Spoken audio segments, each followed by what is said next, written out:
put our living stereo stylus in this groove.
always just a touch of space madness.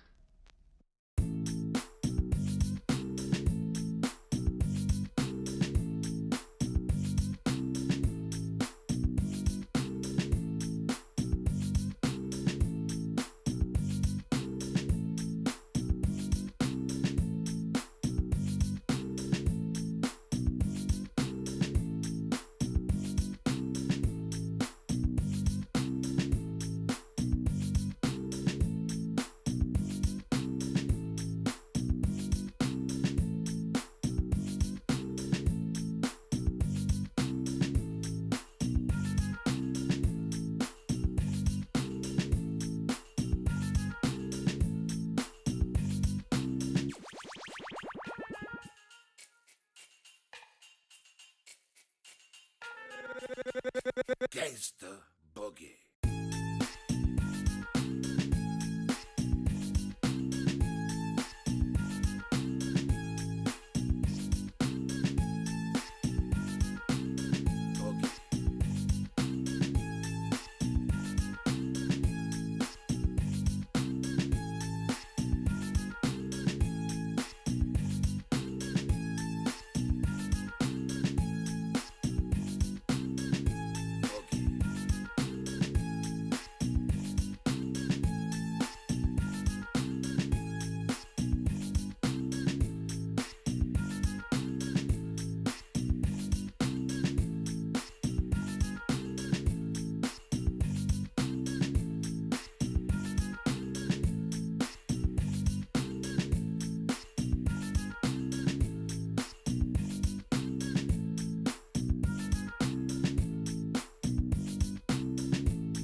I have a wonderful electronic invention I want you to see.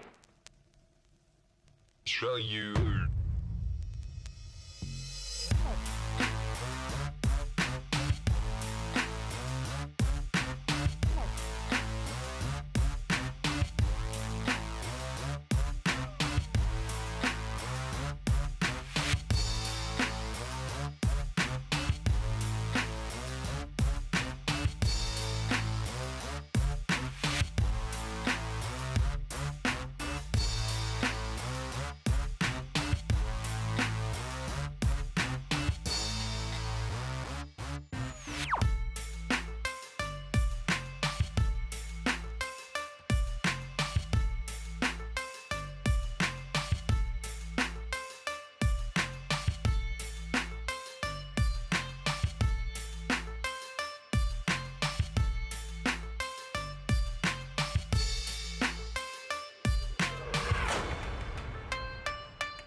Poppin'.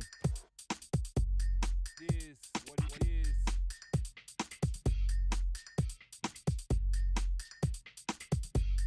Is what it is.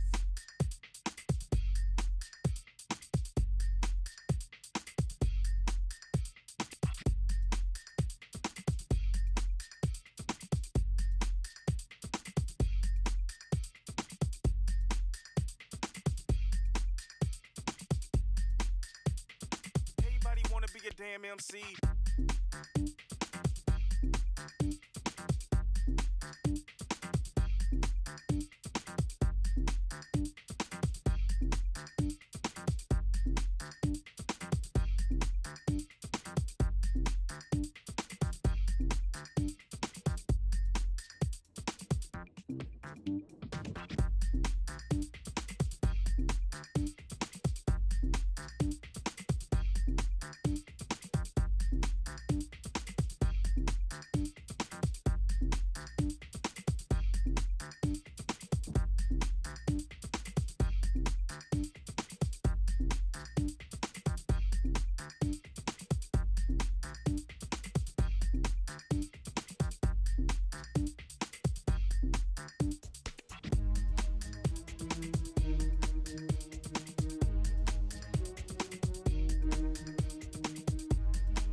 good evening, everybody. Welcome back. We're gonna take a look at the Royal Rumble again tonight. Tonight we do have the creator and maker of this tournament, Alexis Krempp, going against Lenny, coming up from HOH. Let's actually see what's going on in the chat right here, because they are starting to do the pick and ban phase. First starting off with the bans, and of course following up with the picks. I gotta say, I did leave my cat a little bit more space, but she's also very, very loud. So if you do actually hear the cat and so on and so forth, just tell me, and I'm just gonna close the door and put her in the other room or something. Also, I do wanna take a quick peek over here what's going on in the chat. Hello there, sirs, and welcome. SQ Raw Jam. Hello there, sir, and welcome. Yes, indeed, reverse delay. It is what it is. We didn't have initially BSM on in the lobby, and they did need to close the game, subscribe to the mod, or start up the game, and that's why the delay.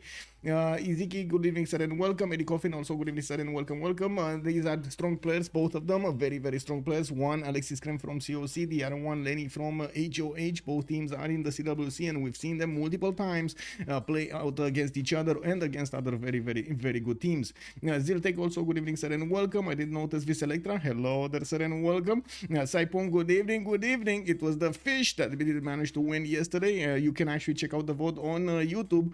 Nemesis, also good evening, sir, and welcome. Breaking Bad, interesting. I mean, I did see like one season. I found it interesting, but I don't remember why I stopped watching it. Like at some point I just didn't want to watch. Whoa, we actually talked so much that we didn't get the bans. Okay, Trajan, Scythia, Cyrus, Basil, Gandhi, Nader, Gaul, Genghis, Vietnam, Alexander, Caesar, and Poland. Okay, now I guess we're gonna talk about what civs they're gonna pick in the game. They are already loading into the first map, and whoa, I think we have an imposter. I think we have an AI. I think we need to re-lobby. We got an imposter here. It's gonna be Kin. Kin Unifier is in the lobby. Oh well. Good evening, Muzrat. Also, hello there, sir, and welcome. Let me actually take a quick pick over here on YouTube. By the way, hello there, everybody over there on YouTube. Good evening, sirs. I do wanna say that we are gonna need to wait for them to get back to lobby and I guess make a new one really quickly.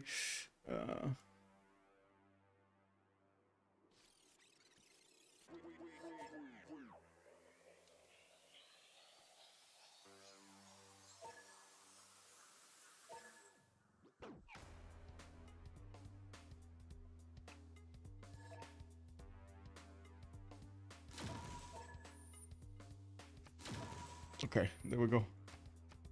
They initially thought I didn't choose spectator mode, but I did. What is this King Unified? I was excited for about someone playing it for a second there. I mean, yeah, that's I mean, I don't think Kin can actually be played in a 1v1. Maybe it can be tried, but I doubted that it's gonna have. But yeah, just like you, I would definitely want to see it out, just for the sake of testing it out and seeing it play over there. Yoda will call them out for impatience. Yes, exactly. Whoa. Hello. I guess the little one came to talk with us. Hello, little one. Okay, let me actually join the lobby back, and hopefully we're gonna get here. Okay, there we go. So Chandra Gupta on one side, we got Shaka on the other side. Definitely both teams, both players will actually have very, very good civilizations here, especially for the 1v1. I haven't seen in a long time Chandra Gupta being played out in a 1v1 tournament, because we didn't actually get to look at the 1v1s, but usually you've seen in the 4v4s how quickly it gets banned. It also in FFAs I did see the same thing happening. It still has a bit of a problem with its goal per 10, but other than that I think it should be fine. We've seen yesterday how much it matters that you do manage to get the gold at the correct moment in time, so you can actually upgrade your units and have the resources. One of the things that was pointed out yesterday at the post-game chat, they didn't have enough resources. Like iron, for example, was quite problematic when Shaka needed to upgrade night cores or hard build night cores. He had a production, he had what to do, but yeah, I guess the cat just gets in. Come on, Athena. Get out. Come on. There we go. Okay, so Ulundi has been settled. We do have it on the left side of the map. We do have also Alexis Krempp on the right side of the map going for a 3-1 base. Looks like Ulundi did go for his 2-2 base, and I do see a scout pumping out in 3 turns from his captor. He's gonna have Pamukkale to the west side to settle a few huts here and there, but I can't say that there are amazing ones. He's gonna have quite a bit of gold extra from his resources, and that's gonna be good for his overall economy. Very strong settle towards Vilnius, towards the east side here, with the bananas right next to it, and of course the mountains to give him some adjacency towards possible campuses, while he is gonna probably create a line over here, a defining defensive line against India. We're gonna need to see exactly how they're gonna split this middle land up between them. We do have them also starting to roll the turns here a little bit faster, and I do want to double check the music. Yeah, the music is fine in the background. Now we do have, as you can see, Alexis Krempp going towards the northwest side, and he's probably gonna pop that hut. I don't know if he's gonna wait for the scout to get it, so he gets that extra bit of experience. If you do manage to get the levels for the scouts, it's gonna make your life very, very easy afterwards to actually get the pillages, or much easier, actually, I should say. Panna with his 3-1 base, we do have him initiating a remap already. What happened? Oh, he lost the pop. Never mind, he lost the pop. There was a flood over here and he lost the pop, or something happened and he lost the pop.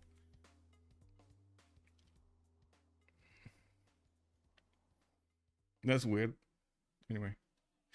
Oh well, I guess we're gonna talk about another map. Yeah, Frankie Four Fingers, good evening, sir, and welcome. Is the city center placed on a floodplain? Yes, it was placed on a floodplain. He lost the pop.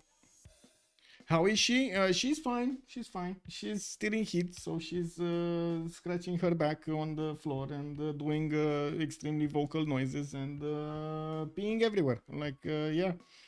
It was bad enough that she actually peed on my chair yesterday, and I cleaned it up really quickly, but then she peed on my bed. Oh my god, like in the morning when I went to sleep, well, it's kind of my morning, but you know how it is, like, especially since the games already start off my 9 p.m 10 p.m, of course you're gonna imagine I'm not gonna go to sleep until like 4 or 5, so that's usually my morning. When I went to sleep, I just found a big pile over here in my bed. WTF, bro. Anyway, it is what it is. We do have Alexis Krempp on the northwest this time around with Mana. He's gonna get his 2-2 base. He didn't go for the cattle settle, and I do notice he's again gonna have floodable terrain here to the southwest, which is already getting flooded over here. Turn 1 floods. I mean, who doesn't like them? We do have Pana also getting his first scout out, moving to the east side. He's gonna have some geothermal fissures, and I'm actually quite curious. Is he actually gonna wait? Am I not pressing the correct button? Okay, so it's one big continent that's geothermal fissure is just out there. Wow, look at that. It's just a random geothermal fissure around him. This is pretty good, pretty nice. Anyway, we do have him also with another geothermal fissure to the south, delicate arch for a little bit more gold, and that's settled on the stone tile. Does look pretty pog. I would imagine he's gonna want to get the settles on the east as well. They're very far from each other, and to be honest, I think it favors both of them to be further, or I should say at this distance from each other, mostly because of the come on, cat. Athena. Oh my god. There we go. Give me a second.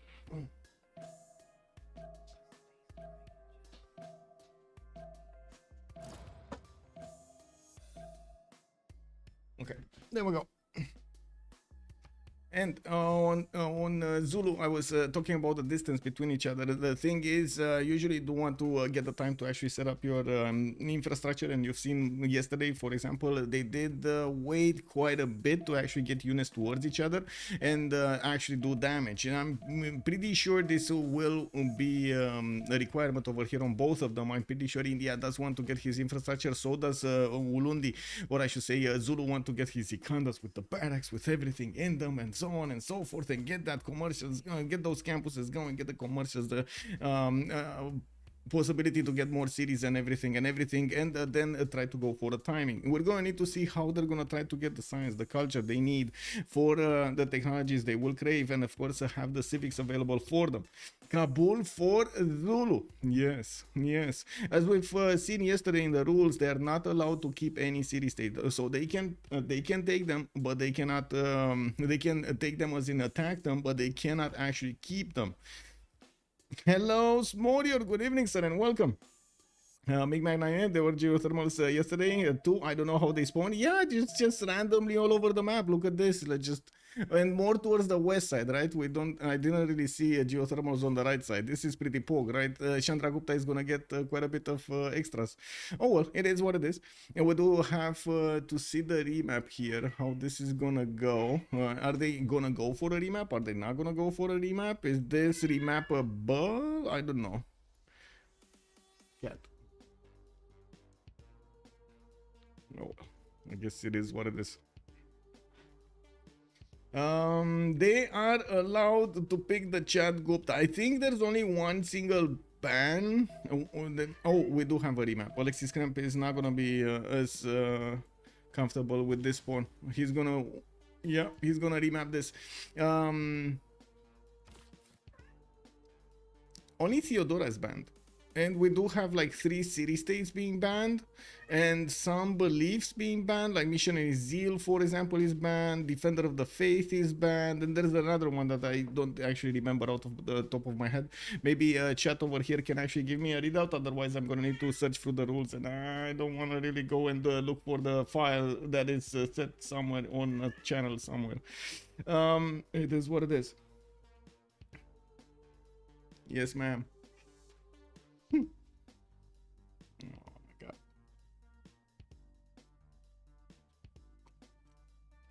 Okay, next map. Let's see. What do we have here?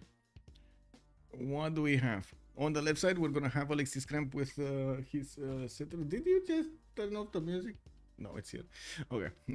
We do have him with the city of Pana getting his 2-2 base, and I do see he's also gonna have other cities to place towards the north and to the east side. A pretty good river is this time around to get the fresh water, and again he's quite far away from his opponent. I'm pretty sure with the mountains his opponent is gonna be quite happy. Zulu over here is gonna have easy +3s, +4s, campuses between the mountains, not to mention some geothermals to benefit from this time around. They do have a wonder. I don't think this is kind of a, you know, like king of the hill kind of wonder, as in you don't really want to fight for it, but it is definitely something that we're gonna see being how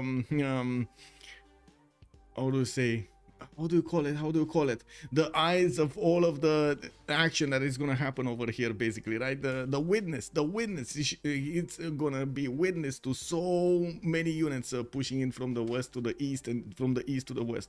We do have more scouts coming around from Alexis Krempp, a second one, and yes, we do see him getting his banana in 3-2 with a 3-2 over here for the extra food, popping huts, and the same can be seen over here on Lenileinchen. The last time around we did see Alexis Krempp put down immediately his his holy side. This time around he didn't actually find one of those wonders, so he's not getting the boost for astrology. He's gonna need to wait a little bit, and we do have him producing a settler in 5 turns, and I guess that timing kind of, you know, mixes and matches with the 4 turns that he's gonna need for astrology. No island CS, how political boost? Yeah, no, I mean, maybe Buenos Aires is gonna make a boat and maybe there's gonna be like a unit at some point that's gonna see it at some point, but otherwise I don't know, maybe get it from a hut or something. That's the only way. Well, we do have the settlers still being trained over here in the cities of both Zulu and Chandragupta. I do have to say, looking at the 2 spawns, I really like Zulu spawn more than I like Chandragupta. Not that this is bad, it's good, but overall how it looks like, it seems like Zulu spawn is just much more enticing. We do have him discovering the north. He's also gonna meet Kabul over there. Again, Kabul makes its appearance felt in this game, and I'm pretty sure Zulu is gonna make so much more out of it. Now, while we do need to see exactly where they're gonna go with their second settles, it looks like we still have a hut over here that never actually got picked up. That is the one tile that Alexis Krempp did not see in his 4th ring. The one tile that he doesn't see. There are 2 tiles. He actually has a 3rd tile and the 4th tile here. And not many wonders to discover. Yeah, not many wonders indeed. How many do we have in a 1v1? It's 1, 2. Is it 3? Do we have 3? Do we have a 3rd, or is it just 2? It might be just 2, to be honest, but I don't know. I don't really remember wonders and stuff. 3, I mean, yeah, but I think it's 2. I don't know if there's another one somewhere like just splashed in the ocean or something, but I didn't see one. And it looks like we're actually gonna have a remap from Lenny, so that actually puts us up on the 3rd remap here. That would mean whatever happens next, it's gonna be the map. Now let's see what they're gonna spawn, how they're gonna spawn over here. It looks like he went for a little bit better, and I'm actually surprised that Lenny didn't want to get this remap going. Yeah, this remap could definitely backfire, I agree. Menashikoblic, good evening, sir, and looks like we got a confirmation of here. It is 2 wonders, it is 2 wonders. Okay, it's really hard to get the golden on both. Yeah, on both, you mean Zulu and Chandragupta? Yeah, I would say it's... is it though? I mean, you do have the Ikanda for the +4 on one side. We do have Alexis Krempp over here with his holy sites, and he could get a religion quite quickly. Oh my god, this is just much better for... Oh, look at the chocolate hills. He can actually go there and settle so quickly. Okay, well, I guess he does have 3 powerful settles over here. I'm actually quite curious, when is he gonna choose to get the benefits from the Chocolate Hills 331 tiles? We do not have that easy settles for him to get the fresh water on the east side, and as you can see, it's gonna take him a while to send those settlers over here. Now, we do have also Ulundi on the left that is gonna need to send some cities to the east side. I'm pretty sure he's gonna be happy with the banana truffles and the spice settle to the east side, while he's also gonna have a photo settle towards the Chocolate Hills. This is gonna be a question of when are they gonna send their cities here. If you send them as a 4th city, you might not get there in time. Now we do have Pana also with his scout getting out in one turn. Looks like we're gonna also see him getting his amber tiles over here going, getting himself some extra culture. Yes, Athena, yes. We do have him needing to actually scout out his southern territory, where he does have spice settled towards the south on that thing over there. Hey, you are taking over my territory? What are you doing? No, you're not. Come on. Okay, I move you here. You can stay here. He settled 10-2 to open the Maze tile. Wait, who settled 10-2? You mean India? Okay, interesting. I didn't actually see. I thought he actually settled in place. So you say he actually moved from one of the 2-2 tiles, or actually the 2 base, the 2 foot base? Also, Michael, last time I put all my points into Feritos versus Uzilis and was so tired, went to sleep. I imagine how glad I am to win. Woohoo! I mean, you high rolled, man. You high rolled. How many points do you have right now? Oh my god, amazing. Anyway, we come back to this. We do have Cedric coming up in 4 turns, probably from both. No, it's actually going to be Zulu a little bit faster on this, and looks how much it mattered that he's actually going to settle turn 1 over here for Lenny. We do have him 2 turns faster on his settle. And I think the biggest question is, when are they gonna actually figure out about this this wonder over here? I do want to put up the prediction right now for who's gonna win between these 2 players, because yesterday we did go for a bit of a meme-ish prediction. We didn't actually go for the good one that we go for, so let's actually put it up. Alexis Krempp on one side, and we do have Lenny on the other side. Submission period, let's go for 30 minutes. I actually do think because of the distance of this map, this is gonna go on for quite a bit of time. I doubt that we're gonna see like a fast settler snatch from these players. I'm pretty sure they're gonna both be very careful on how they get the vision, how they're gonna use the vision against their opponents, and how they're gonna use the vision to defend also themselves. We do have, for example, Lenny over here slowly scouting up his land, and as you can see, he's actually keeping 2 lighthouses of vision over here, 2 units that are giving him the ability to see what's going on and decide where this settler is gonna go. These are basically the guardians of this settler.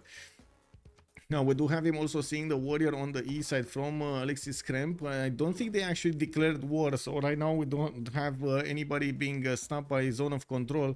We're gonna need to see if they're actually gonna pass each other there.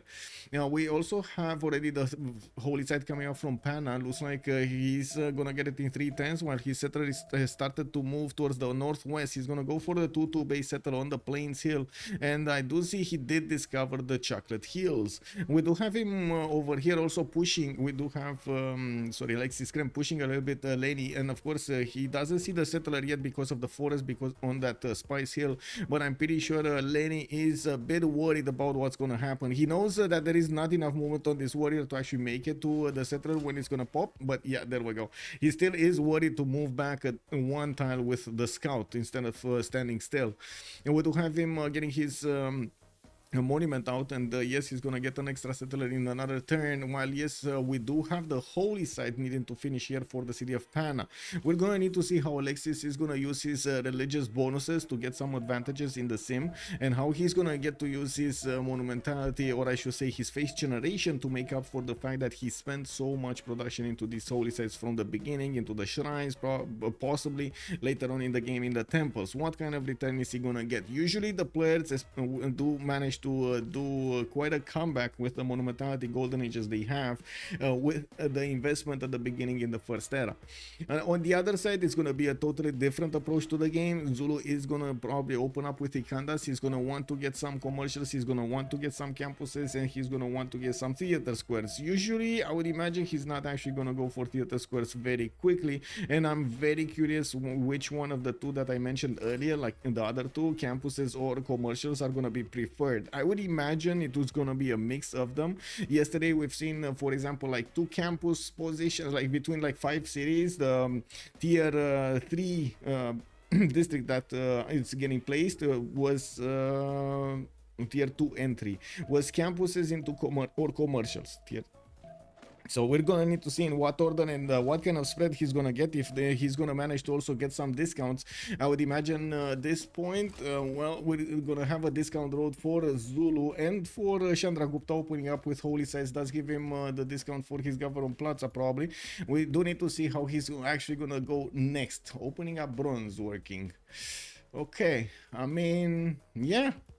1v1 strategies over here. Bronze working in 9 turns from both of them. Well, I guess Lenny is going to be much faster with 4 turns. And we do have another settler here from Pana in 3. Chopping out the monument. Wait, who chopped out the monument? Was it Lenny? Or was it Lenny? He chopped out the monument? I mean, Giga Chat. Let's see, what is he? And both of them are on 4 right now. Okay. 30th in water, hard golden again. Yes, guardian of the settler, monument. Is he gonna have enough gold? Oh, monumentality, you mean? That's a very good question, if he's gonna have enough gold. But I'm pretty sure Alexis Krempp is gonna go monumentality here. And by the looks of it, his setup, he's gonna go Government Plaza on that tyrant. Oh my god, he's gonna be so sad. Uh-oh. I mean, is he actually going for the iron tile? Because his Government Plaza, that was definitely a place for his Government Plaza, and that's not going to be a place anymore for Government Plaza. If he discovers bronze, he's going to reveal iron, and that strategic resource is going to stop him from actually doing anything here. Oh no. Well, we do have him with a settler coming out the next turn, and we still have enough time for him to change his mind. Is he gonna change his mind? Wait, he chopped it in Ulundi. I mean, well, he needed the monument. What can I say? And well, he did manage to get another builder here, and looks like he's pushing back that warrior, or at least trying to push back that warrior, peppering it with small stones. Doesn't seem like he's doing the trick. What are you doing? Anyway, we do have Pantheon also chosen, God of War and Plunder for Lenny. He's gonna get those extra military general points, I should say, general points, merchant points, and so on for his districts. And I do notice he does have another scout coming up from the north. He did settle his third city, Bulawayo, on that floodplain, getting the maze extra 2 gold per turn, not to mention also having access to amber tile, so he gets the extra culture.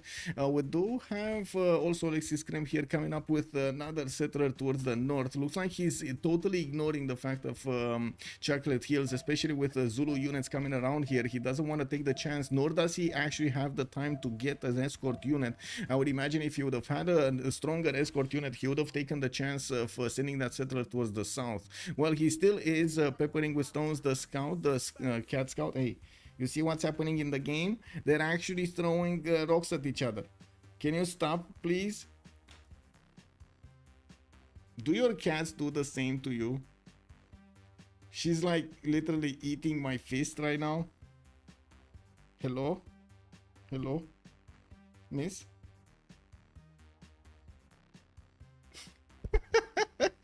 Oh my god. Okay, okay, so it's normal. It is what it is. Okay, miss. Okay, get to chew on the other one. I need this one. I need this one. Anyway, now let's actually take a look what's going on here. The Indian warrior did actually make it on the other side of this river, but not for long. We do have the scouts coming up very close by, and I do see Zulu is trying to get the archery boost on him, of course sending those slingers to the party. Now we also see on the right side we're going to have the trader popping out from Umdundunlovo next turn, and that's going to give him quite a big boost in that city center with the extra food and production he's going to have.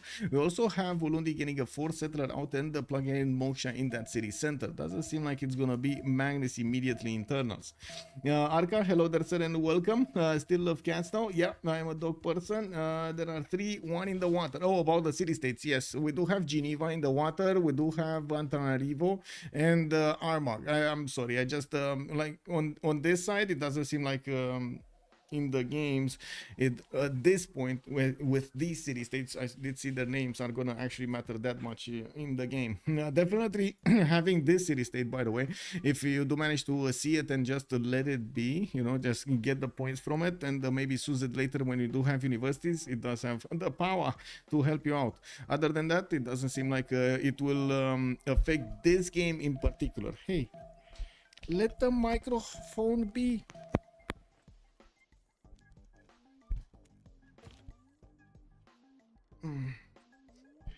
Man, I guess if anybody had any doubts that I am a patient man, I think yeah. He will want to keep Armagh pocket. Yeah, he probably will want to keep Armagh pocket to not let Chandra Gupta benefit from that extra faith. Chandra probably found Armagh already. Let's actually take a look. Did he? Yeah, he did. He did. Alexis Krempp did find it. It's fine. It is what it is. Can't really keep the pocket unless it's in the water, does it? Okay, we do have the Ikandas coming around and from the cities of Zulu, and on the right side, by the looks of it, Alexis Krempp is going to settle that northern city. We don't have a 4th one, and I do see he's going to go for monuments to catch up in the culture per turn. He's only on 5 science with 5 culture per turn, while on the other side, Lenny is already on 7 and 11 and going for a 4th city back settle. I do see he's going to have Mato Tipila to the northwest to benefit from, and I do see he's going to also have a geothermal fissure that's going to give him an easy peasy +3 next to the mountains over there campus to benefit from. While I am a bit surprised we don't actually see him going a little bit faster towards the Chocolate Hills. We're going to need to see how he's going to follow up. Maybe this settler coming up from Ungundundulovu is actually going to be the one being sent towards the towards the far east. And while he's going to go for his barracks at the moment, he doesn't really have a lot of units to defend his territory, just a few scattered slingers here and there and scouts, but he is using as much as he can the visibility he has so he can keep that settler safe. Right now he's taking a chance actually not having the visibility discovered towards the southwest, but I think it is a calculated chance that the Indian scout that was in the south already made his way towards the north and is going to pop around there at some point. Now we do have on the east side also some holy site prayer projects coming up in 2 turns. We did hear in the chat room that there is quite a bit of a problem for the players to get their golden ages, and on one side we do have Lenny with 18 out of 19 points. On this side Alexis Krempp is going to be 13 out of 19. Zulu is only on 2 great general points a turn, but there are quite a few more turns before the golden age. 5 more turns. 5 more turns, that's not a lot actually. I think he needs a project. Wait, is he gonna discover something? No. Oh my god. Wait, is he actually? He's gonna pop the hut. He's gonna pop the hut and get the point. Check this out. He's gonna pop the hut and get the point. There we go. 20 Diplo favor. It's perfect. That gave him his golden age. On the other side, Alexis Krempp is gonna have a serious issue. And I gotta say, if only he could have settled the Chocolate Hills, he would have gotten the golden age. One project for religion seems to be the new meta on holy Civs. Yes, but it was, I mean, it kind of was the meta at the beginning. You're casting Civ6, of course. You're a patient man. Farshad, good evening, sir, and welcome. And yes, indeed, she eats mics, a lot of mics. Yes, all the mics. Promoted on that side. Yeah, it's promoted scout on that side. Yes, it's allowed, though. Chandra would go for his face by ability most likely. One project for religion seems to be the new meta. Yes, indeed, needs a boat and a religion for new era score. Does he actually actually have sailing? I think he just got sailing. I think he just got sailing. I am pretty sure he just got sailing, or I hope he's just got sailing. I don't think he does. He have maritime industries? No, no, of course not. Not like who would actually get, you know. Let's see, 14 out of 19. He just got a great prophet and activated it. I do see in the tech side he's going for archer and political philosophy. Neither of them are going to finish and giving points before the next era. So it's just about to pop. His religion over here is going to give him quite a few points because it is the first religion, but it's still not going to give him 5 points to get there. He's going to need to get another point from somewhere else. Ooh, ooh, whoa, whoa, whoa, whoa, whoa, whoa. Oh, 72 points. He needs 2 points actually from somewhere else. Look at this, one hut and another hut. Is he gonna make it? Wait, is he actually okay? Is he gonna make it? He's gonna make it. He's gonna pop through the forest and he's gonna see the hut. Now, I mean, it is what it is. He got it. I mean, white boy, hello, that's and welcome. Yes, religious victory is allowed. Also, Commander King, good evening, sir, and welcome, welcome. Alexis is gonna get hut behind Zulu. Yes, that is so true. That is so true. Look at him. He actually saw that India is gonna take a look at the peninsula over here and get this going. I do know that Zulu is gonna get his settler on Maratipila soon, and he's gonna get those extra score points. We do see also Zulu going for Temple of Artemis while he popped from Ungundundulovo, another settler. We do have him going for a scout in 1. Izikanda is gonna finish from that city in 2 turns, and I do have to point out the differentiator from Manushi's gameplay yesterday. We did see Zulu over here postpone finishing up his Ikandas and delay getting the barracks in them before he got the other stuff. So for example, like settlers, he went from 3 cities to 5 cities much quicker. He did also try to build the wonder early. We didn't see him use, for example, magnets this time around, and we do see him keep on spamming cities around. Now he did go for on the other side. Actually, we do have initiationites as a pantheon for India. Whenever he's gonna get a unit, he's gonna get some extra faith alongside it out of its production. We still have Alexis over here needing 1 point, and he did actually put a boat in the production screen, but I think he actually moved the scout to the west side, and he saw that he's gonna get a hut over here, and he's gonna be fine. Paul, hello there, sir, and welcome. Getting a galley is gonna be quite nice for Chandra. Yeah. Well, he's not getting the galley. He just moved away. Can you imagine how important he thinks every turn is, that he didn't want to spend that last point of production on the galley just so he could actually build something else, like get the culture faster from a monument, get a builder faster, settler fast. Anything else was better. Normal age. Wait, did he? Oh my god. Wait, did he? Wait, what? He didn't get that in time? Oh no! Oh no, he missed! Oh! Athena, where are you to bite my finger? Eat my finger! Oh my god. Disaster! And on the other side, we have the happy militarized people of Burundi over here, of Zulu just getting, you know, happy. Oh, no problem. You normal age, no problem. We weren't thinking of attacking you right now. No problem, no problem. We come later. We come later. We party now. We come later to you. We finish job, chop. That's it. He still has faith. Yes, he still has faith. I guess, you know, it is what it is. We do have Lenny over here getting his settler to the east side, putting it right in the face of India. And I do see Alexis Krempp is trying to put a warrior over there to see what's going on and even maybe influence this. Oh, is this the great faith shenanigan? Is this gonna be the great conversion, of the fast conversion of the Zulu Empire? I do see a sneaky missionary over there. Is that the way that this game is gonna go? Are we gonna see, just like in AIs, missionaries just popping out everywhere from the cities of Zulu, and Zulu is gonna play whack-a-mole with them, like whack a missionary this time around, huh? He has to try the religious victory, I guess. Yeah. Does he have spread belief? Let's actually take a look what beliefs he has. He's on tithe and feed the world. No spread belief. No.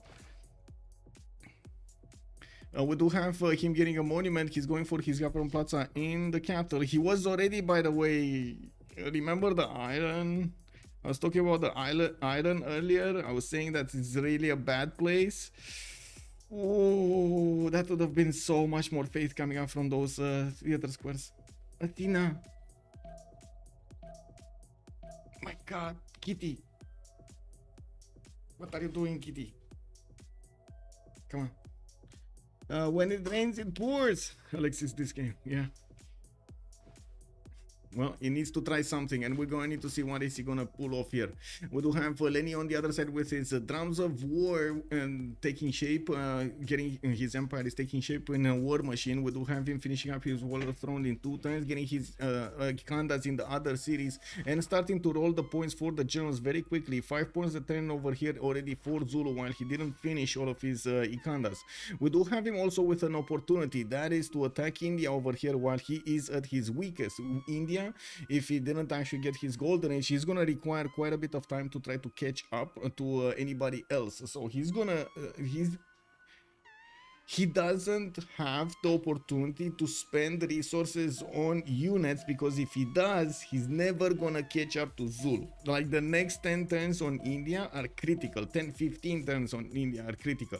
We do have already a general being recruited here by Zulu. We do have the first missionary also appearing next to Zulu Slinger, and by the looks of it, India is gonna pop that horse. India will have the opportunity to go into the forest, onto the deer tile, and we're going to need to see if he's actually gonna get to pop that missionary. I'm pretty sure there's gonna be some form of a defense being put up by Lenny to not allow India to just freely convert his cities, you know.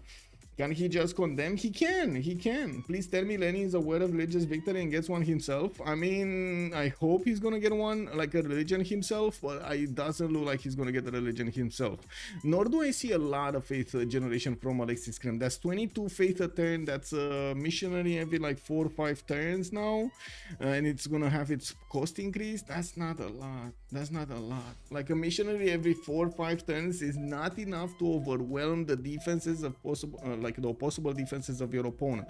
Usually this strategy works on for example, Brazil. You get a lot of faith from the Sacred Path Pantheon, and because of the holy sites, you're gonna have like plus 16 or something like that. You're gonna have Poland that gets all of that faith from the beginning, and because it banks it up so long, it's not the amount of faith, but it's the amount of time of the faith per turn. You do get to buy really quickly a lot of missionaries or apostles to go against your opponent quickly, and that's one of the reasons they actually banned the believe missionary zeal from the game, so they don't actually allow, you know, just freely to pass those missionaries between them. Ow, that's my leg. Oh my god, she's eating my toes. She's actually eating my toes. And especially when you start taking enemy cities, that means the amount of cities converted rises as well. That is true. Oh my god, I remember when who was it? There was a famous video with Jack the Ripper, I believe, when he thought he won, but he actually lost because he took out a city of his opponent and got converted to his opponent's city. Yeah. What happened to missionary zeal? It got banned in this tournament. Yeah, no missionary zeal. I mean, it was, imagine these missionaries having freedom to move everywhere, an extra movement. Oh my god, imagine. Wow.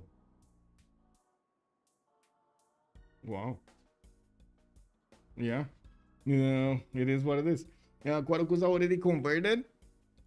Kwarukuza, yeah, the one in the front line. I mean, that's so close to India over here, and you can see he's getting some more builders. He's gonna start chopping his resources, and I do see him getting finally some of these archers out to defend himself. There are more of these missionaries that are popping out from his cities and being sent to the front line, while at the moment this missionary next to Bulawayo is gonna have a big problem. He can't move that fast. And it does look like he's gonna get condemned next turn. Like, is there a way that this no, he's actually okay, he's moving there. Okay, he's gonna get out, it's fine. I didn't see that he still has movement. It is what it is. He can move, convert, and delete if he presses all of the buttons in the correct order, right? Moving, converting, and deleting, that's 3 different actions. To convert, you actually need to move the mouse to click on a button over here. Not that easy, not that easy. We got also Temple of Artemis finishing up in 3 turns in Ulundi. That's going to be a 1, 2, 3 Meritis Temple of Artemis. That's not bad. Not amazing either, but I do have to point out he's going to get the extra food and housing regardless in the city of Ulundi, which is going to be pretty pog.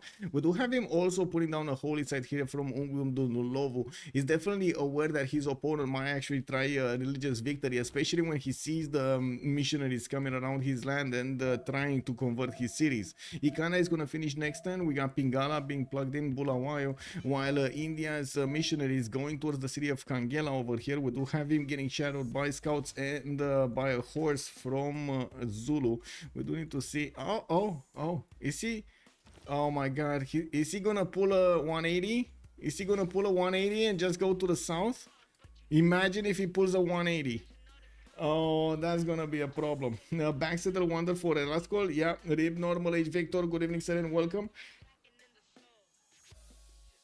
I saw it having no effect at one point where getting combated by a military unit has no effect. It does, but it's lowered, I believe. They lowered the effect of the condemn. So, or does it? Did it?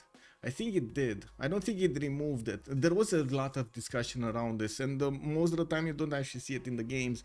But I do have to point out, whenever you condemn a unit, usually the game takes away the religious pressure of that particular religion from the cities that are around the death of the unit. I remember something about it, but if I like the only thought I have is they lowered it. They basically buffed it a little bit because it's not really a nerf if they lower the impact of losing a unit like this, of getting condemned. Alexis should move on the deer and then convert on the 1-3. Well, I do see he did move on the right style, and we're going to need to see what's going on here. But he's still getting closer to Kangela, where we do have scouts. And I do notice the horse actually move towards the Ikanda to the east side. There's another horse coming up from Bulawayo, but it's going to take a while to get there. And it looks like, wait. Oh, he still has movement. Okay. This one has movement. Yes, full movement. Okay, where is he gonna go? Where is he gonna go? Because it looks like he's kind of getting trapped over here. And let's take a look what's going on here. We do have the first forces of Zulu arriving next to India. India is getting camel training in 2 turns. He does have a VAR also popping out from his northern city with 1 general turn, but he's getting the projects. I don't see Zulu managing to deny these generals, right? He did only get 2 of them, and he did manage to deny Kangela. Deny the missionary, but wait, did he? Because it spread. It doesn't seem like he denied it, because it actually spread. So 2 cities already converted, while we do have quite a bit of population over here in the other cities. Antananarivo is also converted. There's going to be a lot of pressure on Gumdundulovu. He needs to actually hurry up and get his religion of his own. And I gotta say, Moksha needs to actually be in Gumdundulovu, because otherwise Moksha is going to work against him. He's gonna work. Moksha is gonna be resistant. It's gonna create resistance for the city of Ulundi to be converted to his own religion if he doesn't convert it himself. Okay, we got him. We got on the other side India starting to 2-turn Varus here, getting his other encampments, and I do notice he went holy sites into encampments, Gavron Plaza. Holy sites, Gavron Plaza encampments. And we got 2 of them. With Pingala establishing in the northern city, he's going to get an influx of a little bit of science. And I do notice at the moment Zulu doesn't really have that many units over here on the front line in Kwadukuza, but he's going to get a lot more horses. And of course, he's going to also try to get that religion to protect himself from a religious victory, while he is also going to need to gather these forces that were defending Kangela and Bulawayo from being converted and send them towards his opponents. Now, how many cities do you need to be converted here for a majority? It's majority, right? It's half plus 1 to get a religious victory. Paul, it looks like you are the man to ask here. Is it half past 1, or is it a majority of the cities, like 3 quarters, for example? We missed the dramatic moment for the missionary. Yeah, we did.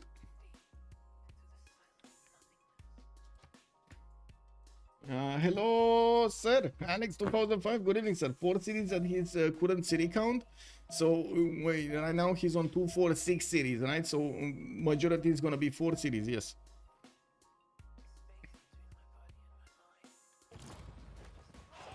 Okay, we got the Varus moving forward, and by the looks of it, we're also gonna see the first horse being taken out, and it's not the horse of India, it is the horse of Zulu. We do have swordsmen also moving towards the front line and getting to position themselves next to the Zulu borders, while Lenny was actually being quite greedy going towards Antananarivo and not sending that horse immediately to take care of Quaducuza defense. We do not have him with a builder over here to help him get a faster horse out, and of course he did spend quite a bit of production to get the Temple of Artemis in the capital. While he did roll some projects for his generals, he couldn't really deny the general of his opponent here. India is gonna get this general to counter Zulu. Well, we'll see if he's gonna manage to actually keep on pushing. Is Regis victory possible? Jack Shaw, good evening, sir. Well, it's certainly possible. I don't know if it is gonna happen. Like, what religion Zulu?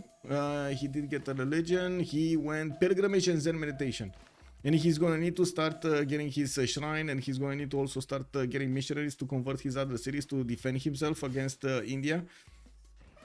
But at the same time, I do see India is pushing in with all his might and power, and we just do not have enough units here from Zulu to counter this. He's trying to put a few more, bring a few more from the northwest, while I do see a monarch getting trained in the city of Quaducuza. So many more Indian units are showing up from the cities of Delhi. Now, we do have also these 3 movement swordsmen that are going to be very quick on their feet. Now, okay, there we go. Missionary pop in Umgumdunlulovu. Probably priority to get Ulundi over here getting converted. Do we have any? No, we don't have a crusade or something. It would have been nice. We do have Stonehenge coming up next then. Is this gonna be crusade? Is this gonna be a crusade move from Alexis Krempp? Oh, that's gonna be beautiful. Can you imagine, like right now, Lenny doesn't even know he's going left or he's going right. He's going left or he's going right. But I love the timing of this. He's actually gonna have the opportunity, a rare opportunity, to know where to move that missionary, left or right, if he waits long enough to actually see what Alexis Krempp is gonna pick for his third belief. If it's gonna be crusade, you definitely need to convert back Quaducuza, right? So missionary goes right. If he doesn't go crusade, I mean, there is no worry. So you can go convert to Lundi and convert your other cities much quicker. Oh, disaster strikes. We do have the first Varus starting to get next to Quaducuza, and it looks like Alexis Krempp is not letting this bone go. He's actually gonna start hitting all of the units of his opponent and the city center itself. It does seem like that city center is not gonna take that much pounding. It doesn't have the walls, and of course India over here is bringing all of his might and power into one single attack against Quaducuza. A surgical strike.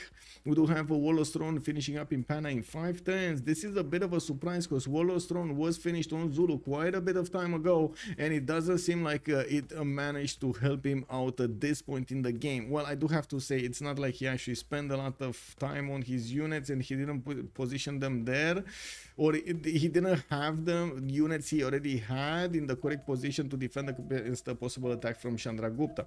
And I think the question is, could he have known that Chandragupta would go for this? Because to be honest, it was quite a quick move from India to get all of these units going against his opponent here. And it looks like Quaducuza is down. 2 horses of Zulu are down. A third one just died. And it does seem like... Wait, did he just lose all of his army? Oh my god! Oh my god! He actually lost all of his army, and somehow India did manage to get the Chocolate Hill city. Okay, I mean, yeah. Pretty pog, yeah. Pretty pog. Yo, Prodigy, good evening, sir, and welcome. Bloik, good evening, sir, and welcome. What did Alexis take? Crusade. Crusade. He did it. Usually it was only the capital or holy city conversion.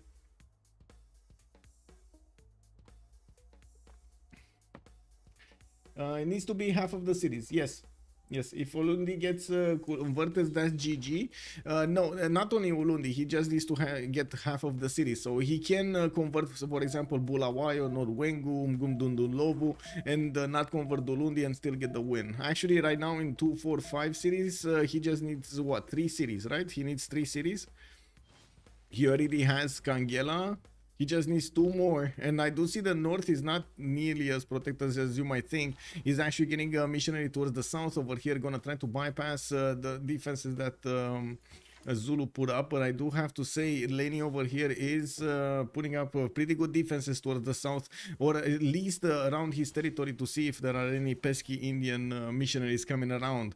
And we do have the Indian Varus also starting to get their promotions, popping out those heals, while I do notice we do have still more Varus and more swordsmen coming around. He's taking a fight, picking a fight with Antananarivo in the north. It looks like that city-state just doesn't like what Alexis did over here. How could you? You went normal age and then you took out your opponent's city. Wow, is that a retaliation for not getting a golden age? It might be, you never know. You never know. Hey, cat. Hey, Athena, come. Not those. Yes. Okay. Varu nerf incoming next patch. I really hope they're not gonna nerf the Varus. Please no. I think they're actually quite balanced right now. It's gonna be a pain to defend, yes. Jaku, also bonsoir monsieur, bienvenue. Only lines all my life. Here I can see 3 cities over 6 cities. Yeah, I mean, let's actually see what's going on. 3 cities over 6 cities. Ce ne facem aici?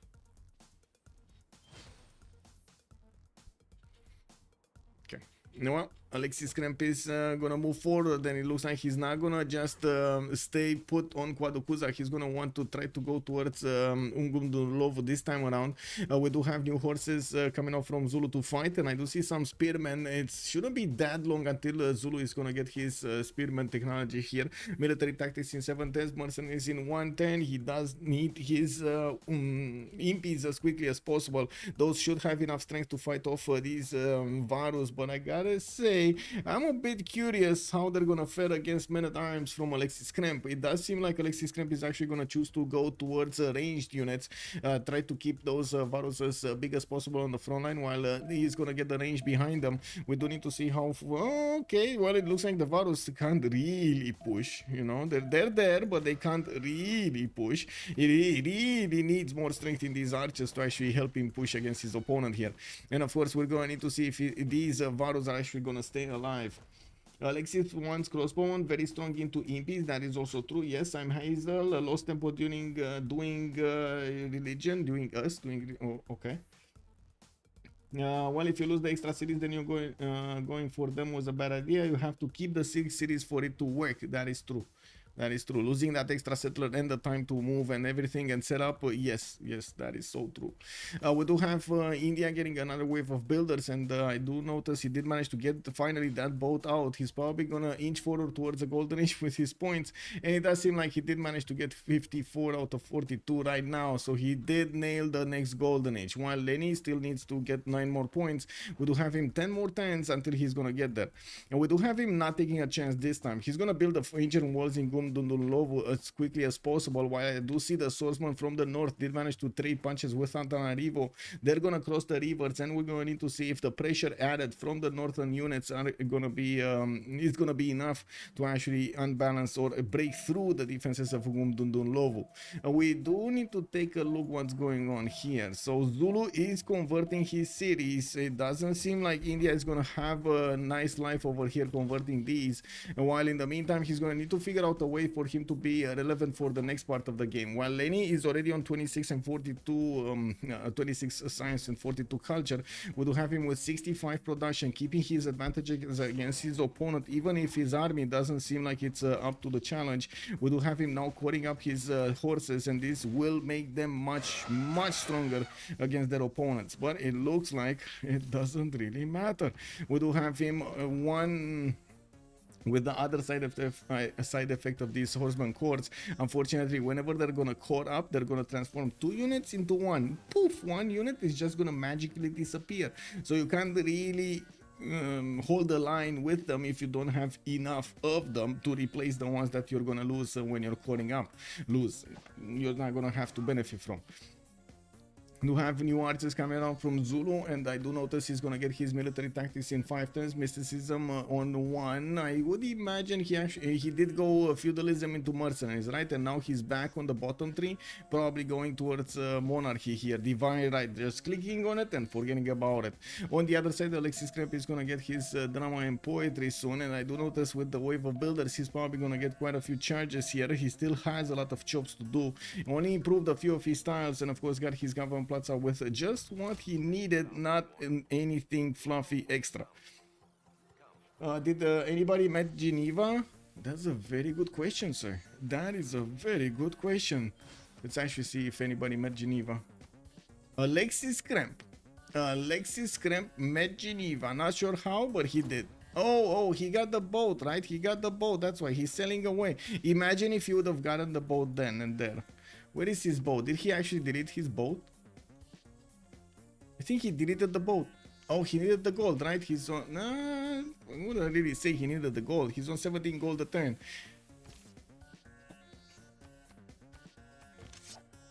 Oh, well. Core already coming in for Zulu. Yes, it is. Was the Geneva spawn? Flux, I don't know, man. It is what it is. Okay, so we do have Ethelflaed showing up, turning itself into a trebuchet, and while he did get it into the city of Gumdunulov, we do have Governor Magnus established in there. Spearman Corps are also coming around from the city center, so he can turn them into impies, so won't probably have that much gold in the bank.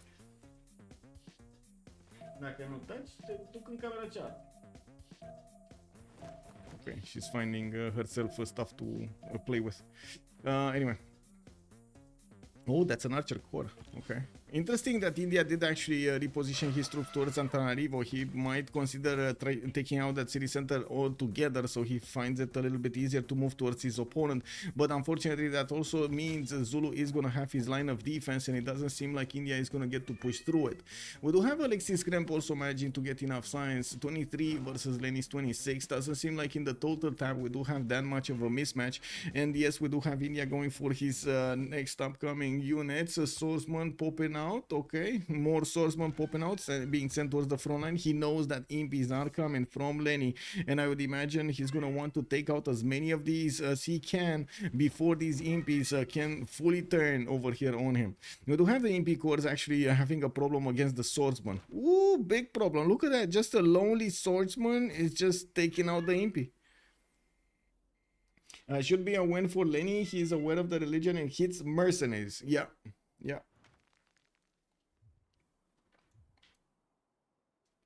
Let's see, because right now, to be honest, we do see Alexis Krempp inching back, slowly but surely. Is it just my impression? But it kind of feels like he's inching back into the game.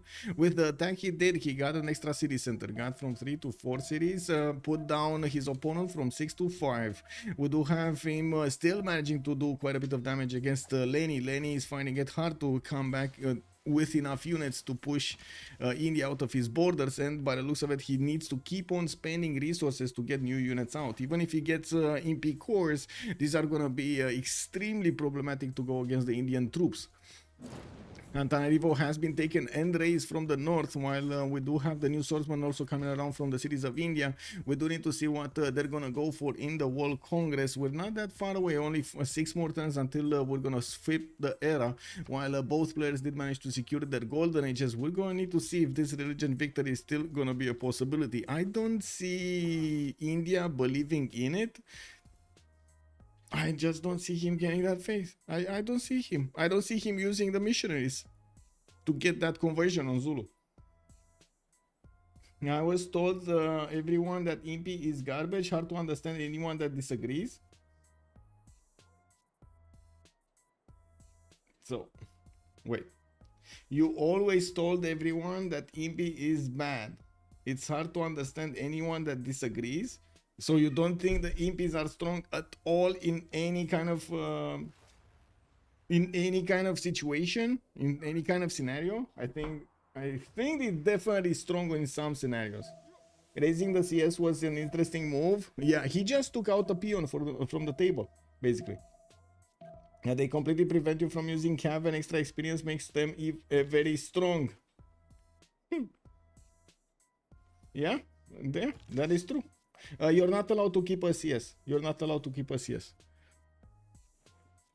Okay, we do have the Impi course here coming off from the cities of Zulu, slowly getting onto the front line. He's finishing up his barracks, and I do notice he's plugging in Liang in that northern city of Kangela. We do have temples from Delhi, and I do see also one from Panna. He does want to get more faith per turn here. He's only on 35 at the moment, while Zulu is on 25. And we do have him also. Zulu did manage to get this campus over here next to Nodwengu. That's only a +2, but still it's better than none. Commercials in Ulundi, so again a bit of a mixed bag of things here. Lenny definitely wants to get more gold per turn, and he wants to get those extra trade routes. He definitely wants to start using his production to build more Impi cores, but I do have to point out, the second India gets to his men at arms, these Impi cores are probably going to be nullified. Hey, not this, okay, not this. And they counter cuirassiers, a unit from an era ahead. Yes, Impi cores are quite strong. I don't think they're used as they like most of the games, and the timing of the meta is not really favoring the Impi cores, but they are a very strong unit for their time.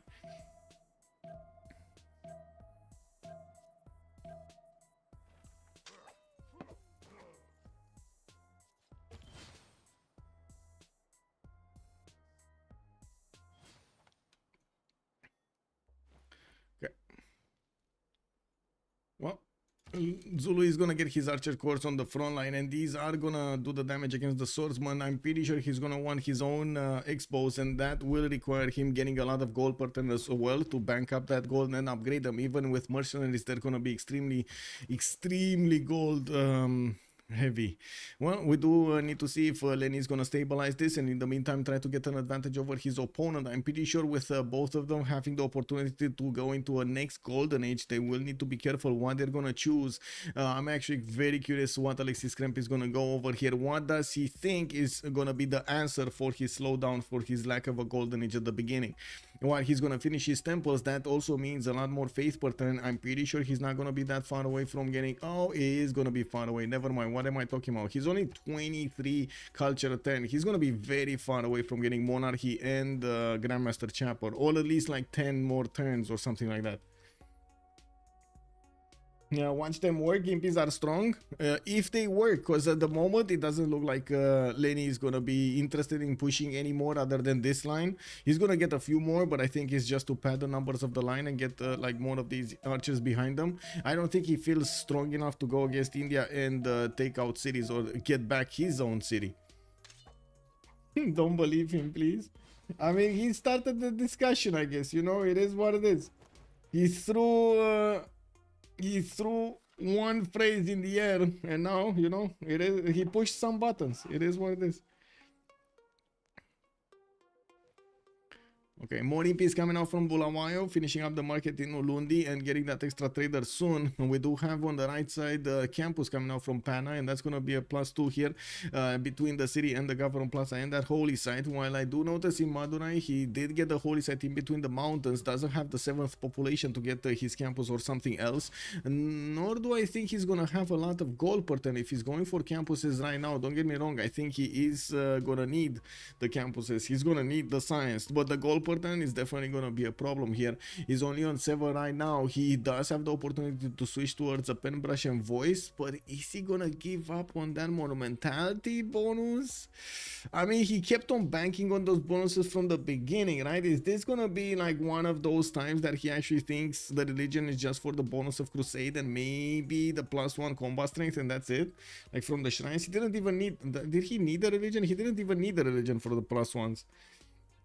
And never ever has an Impi push won anyone a game. Yes, it did. No, it did. I can contradict you, Machiavelli. I remember a lot of games when Impis won the day. They actually did manage to win the day multiple times. Don't get me wrong. Not recently. I do have to agree, not recently, because the players did find that it's usually quite hard to hit the timing, especially because of the distance that you need to get to your opponent in a good amount of time with the Impis. They are not fast units. They're quite slow. It seems like a very cheap defense if pushes are rare. Yeah, FFA is so boring with people only going to war with modern era units. Well, yeah, you're not. I mean, FFA is a totally different beast than this one, than the 1v1s or the 4v4s or 2 versus 2s. It's just a totally different format. We do have more settlers. Finally, 2 more settlers coming up from Alexis Krempp. He's gonna finish those campuses and get the extra science. He's on 35 and 23. He did jump up over Shaka, and I gotta say he's inching forward to get the same amount of total science acquired in the game with Shaka. Now, definitely lacking so much more culture, and we're going to need to see if Zulu is going to manage to capitalize on that advantage that he's banking right now. While I do notice both of them will need gold, we do not have them with that much amount in the coffers. So they do have similar amounts in gold per turn also. Trader is coming out soon. We got Tulundi getting another Archer core, and it looks like he's actually going to get the trader from somewhere else.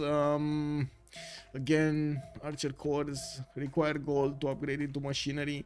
He's he's probably thinking he's gonna have the gold, and let's actually take a look. Does he have the gold? So that's a maze style. Okay, that's one maze style. That's it.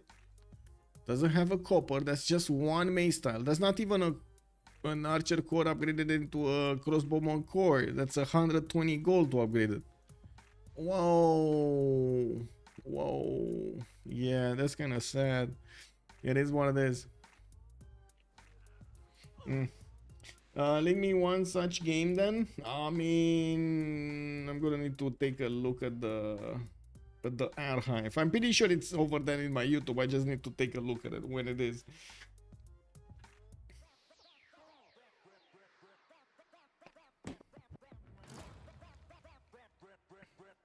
Okay, Lenny going for Statue of Zeus. He does want the extra protection towards his anti-cav units, especially the impies over here. Machiavelli is gonna go crazy. He just keeps on building impies. While we do need to see if when he's gonna get it, if he's gonna get to make use of the free units he's also gonna get from that wonder. We do have Lenny going for machinery in 2 turns. He's gonna have the ability to start hard building crossbowman core, which is gonna help him out quite a bit. And yes, we do need to see what is he gonna do over here when he's gonna get them, if he's gonna start pushing into India. The crossbowman cores should have enough damage to attack into the Indian troops, especially the swordsman, and take them down. I would imagine Alexis Krempp is gonna find it quite hard to get enough gold to upgrade these into men-at-arms, even if they cost only like 35 gold a piece with the half-cost card. It's still gonna be quite problematic. Now, we do have Lenny also about to reach Divine Right. He's gonna get his intelligence agency probably right afterwards, and he's gonna get a spy for an extra +3 intel on opponent's movements over India.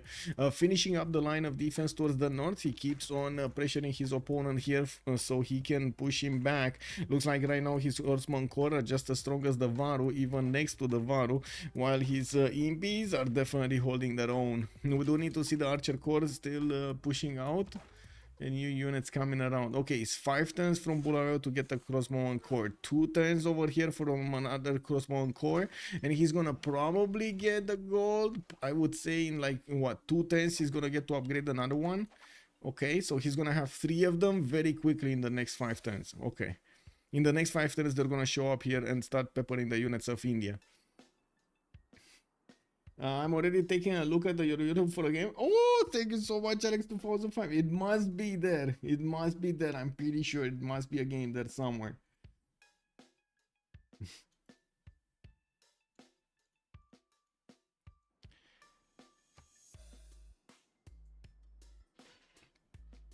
Okay, we got libraries coming out from Alexis, a 3rd campus also coming out from Delhi, 36 versus 30 science. While I do notice Alexis is going to go for celestial navigation, he might actually be interested in getting a +5 harbor here in the city of Patna.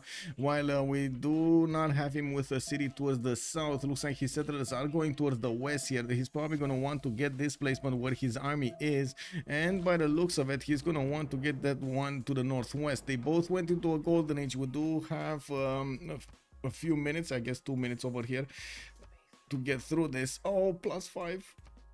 Okay, I guess this begs 2 minutes as a pause over here. We're gonna get 2 minutes and see what they went for. Be right back.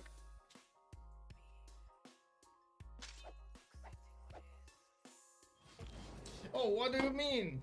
2 minutes as a pause? What am I talking about? I mean, it already started, and look at that. It looks like we do have Anti-cav with an extra +5.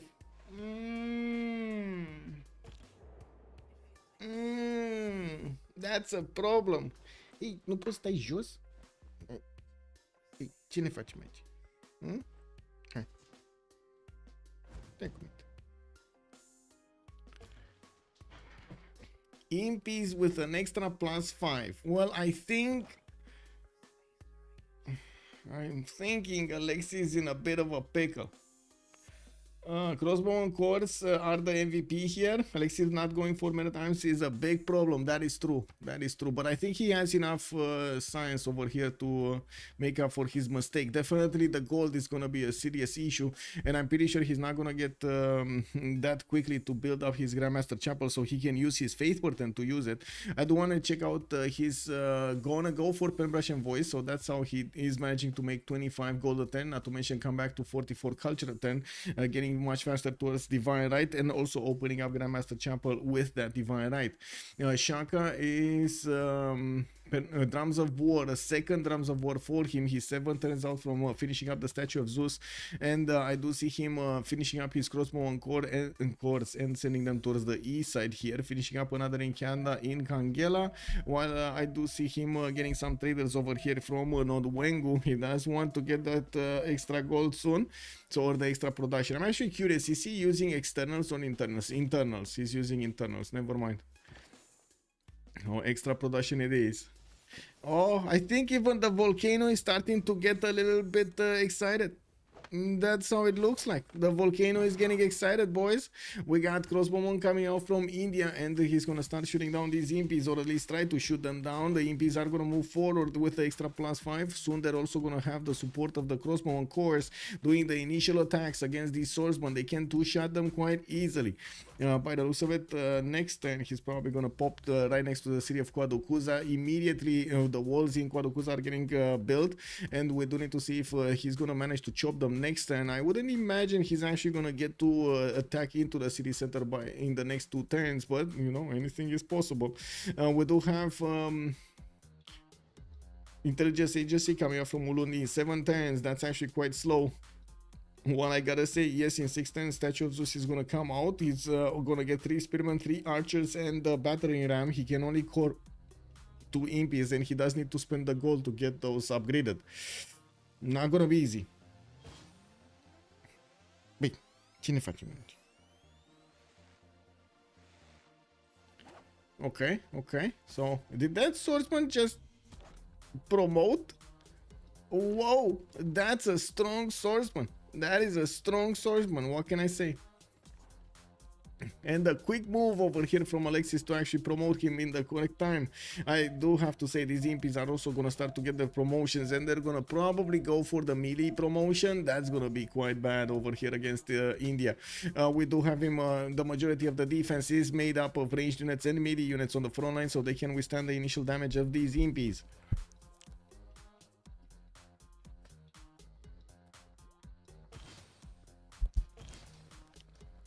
Let the microphone be.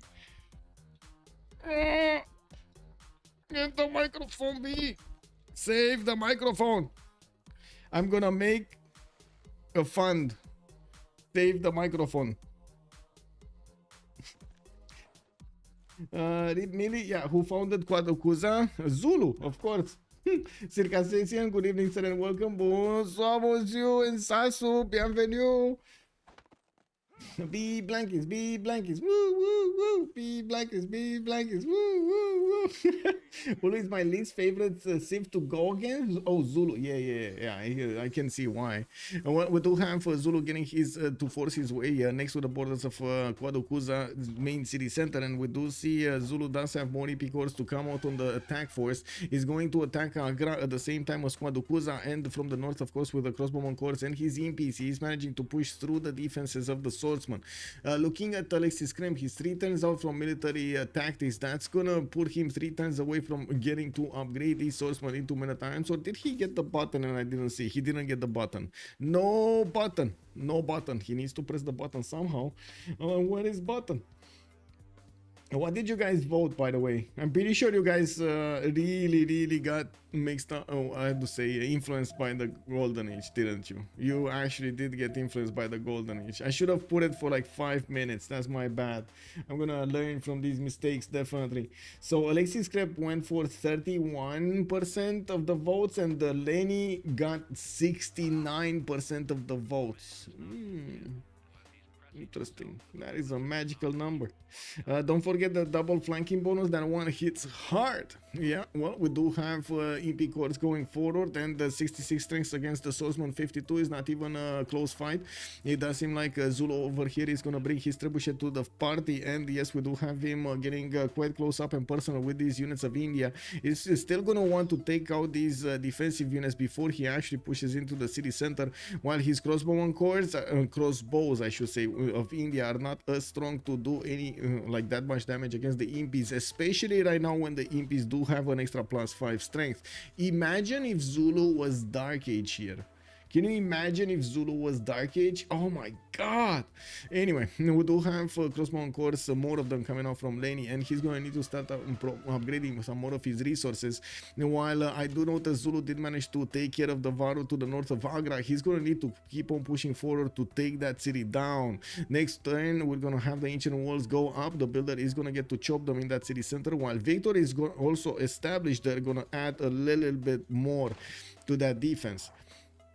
The last moves coming around, Zulu is getting the position in next to the city of Kwadokuza, while his crossbows are tearing apart the defenses of India slowly but surely. We do need to see if he's gonna have enough strength to actually take the city down. He does need the trebuchet to work on that city's defense, and it is deployed towards the north, not nearly close enough to Kwadokuza.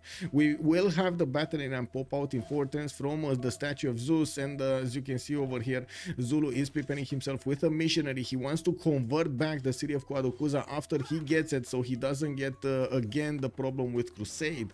Remember, Crusade works whenever you're gonna have an opponent city converted to your religion, and your units in those tiles attacking other units from those tiles of the city center. Crusade immediately stops after the city has been taken over. You have taken over your city. The enemy units will not have that extra +5 on them anymore, or I should say, you know, the penalty anymore. We do have Agra chopping the walls, and it looks like that trebuchet is going to make his way across the river. He does need to shoot it 2 times to take the full wall down. I mean, we didn't have a CAD, right? And Kabul and Antananarivo died. We don't have a military city-state over here. Okay, well, it is what it is. No chop for Gundulovo to get the statue of Zeus quicker. I'm pretty sure his crossbow cores are probably going should actually focus on the other units of India, not really against the city center, but he could actually attack the city center and take those walls down quite quickly. I do see these crossbow cores are able to do around 15%, 20%. It's around like between 15% and 20% of the total wall strength over there in Kwadokuza, especially since the city is not the swordsman strength. It doesn't have that extra number. It's only on 35 garrison defense with a crossbow inside. Oh, that, I think that was a mistake. Okay, interesting. I mean, that was quite an interesting impy sacrifice over there. I guess it was for a crossbow. You know, you do what you can do. Don't forget the 2 times. Oh, okay. Okay, so Zulu looks like he just sacrificed one of his impies. We do have a crossbow core moving out from the borders of Agra, while I do see the trebuchet will need to move across the river. We do need to see the horseman also getting onto the front line and start shooting that city center. Men at Arms getting upgraded. India did manage to get that unit. It is strong enough to withstand the MP Corps attack, but I'm pretty sure the crossbowman is gonna keep on eating at that strength. We do need to see if Lenny is gonna manage to actually keep these alive, and by the looks of it, he's gonna have a bit of a problem. He did manage to roll the promotions though, and that's gonna be valuable, but as you can see, immediately after the city did get 46 strength because of that man at arm, he did manage to do a lot more defense here against. He's gonna manage to have his defense a lot better against crossbows. 2 more 10 statue of Zeus. Lenny is not bringing new units to the fight. He's not bringing new blood, and we have seen what happens when you do not bring the reinforcements your army needs on the front line. We've seen it multiple times. It can actually cost you the game. And I think the biggest question that we need to ask ourselves is what will happen when India is actually going to get his Grandmaster Chapel and he's going to start printing out units from everywhere. I actually dislike the statue here. It's way too expensive to upgrade those units. Yes, I agree. An immediate 3 crossbow and cords would easily kill the city. That is true. Instead, he goes for the long-term plus 25%, which he could have gone for after. That is so true. And yes, Paul does actually raise quite a few good points over here. That is a serious investment for the statue of Zeus for a bonus that you might not get to use because of how late it comes. He built that for the 11 turns. Yes, that would have probably been, like you say, 2 or 3 crossbow and cores. And it looks like he just lost his whole army. Like he just lost his whole army over here. He has only 2 more crossbows and 1 single impi core. Like the other one is really banged up. Maybe he gets to save it, but I doubt it. Yeah, that's dead. That is dead. So he cannot take Agra, he cannot take Kwadukuza, and by the looks of it, India is gonna get new units over there on the front line. Metatarms popping out next turn, while he is gonna get Grandmaster Chapel in 5 turns. We're gonna need to see if Alexis Krempp with his 82 faith a turn is gonna have enough production and faith and economy, and not to mention be relevant in this. I mean, he's already. How did this happen? I mean, wow. I can only say wow and have like a, dumbstruck reaction over here, because India with his lack of a golden age in the first one, he hit a normal age. Right now, he came back into the game. He's more science than his opponent, more culture than his opponent, and by the looks of it, he just mopped the floor with the army of his opponent. India naval trader to CS. Yeah, India is navally trading with Geneva over here for some extra gold per turn. That's pretty pog, but I wouldn't really say it's a lot of gold per turn, to be honest. Okay, next turn, statue of Zeus. I guess Zulu is gonna get some free units here, but they're not gonna be as free as you might think. He's gonna need to pay a lot to actually get those into upgrades. And they're only archers and spearmen. He doesn't get them upgraded immediately. Impi core with Congress max into 45 swordsman, takes 36 and deals 27 damage. Machiavelli keeps on going on his tirade about how bad the Impi cores are. I mean, to be honest, again, I think Paul is saying it correctly over here. It's about timing. Like, if you don't use them at the correct moment in time, they're just not going to be good. And if you go for like too late of a timing, then you're just gonna get countered. And we've seen this with so many units. Like, you can say the same about horses, knights, cuirassiers you mentioned, even tanks. If you hit them too late, what are you gonna do? Hit them into 80 crews? Not gonna happen. Not gonna happen.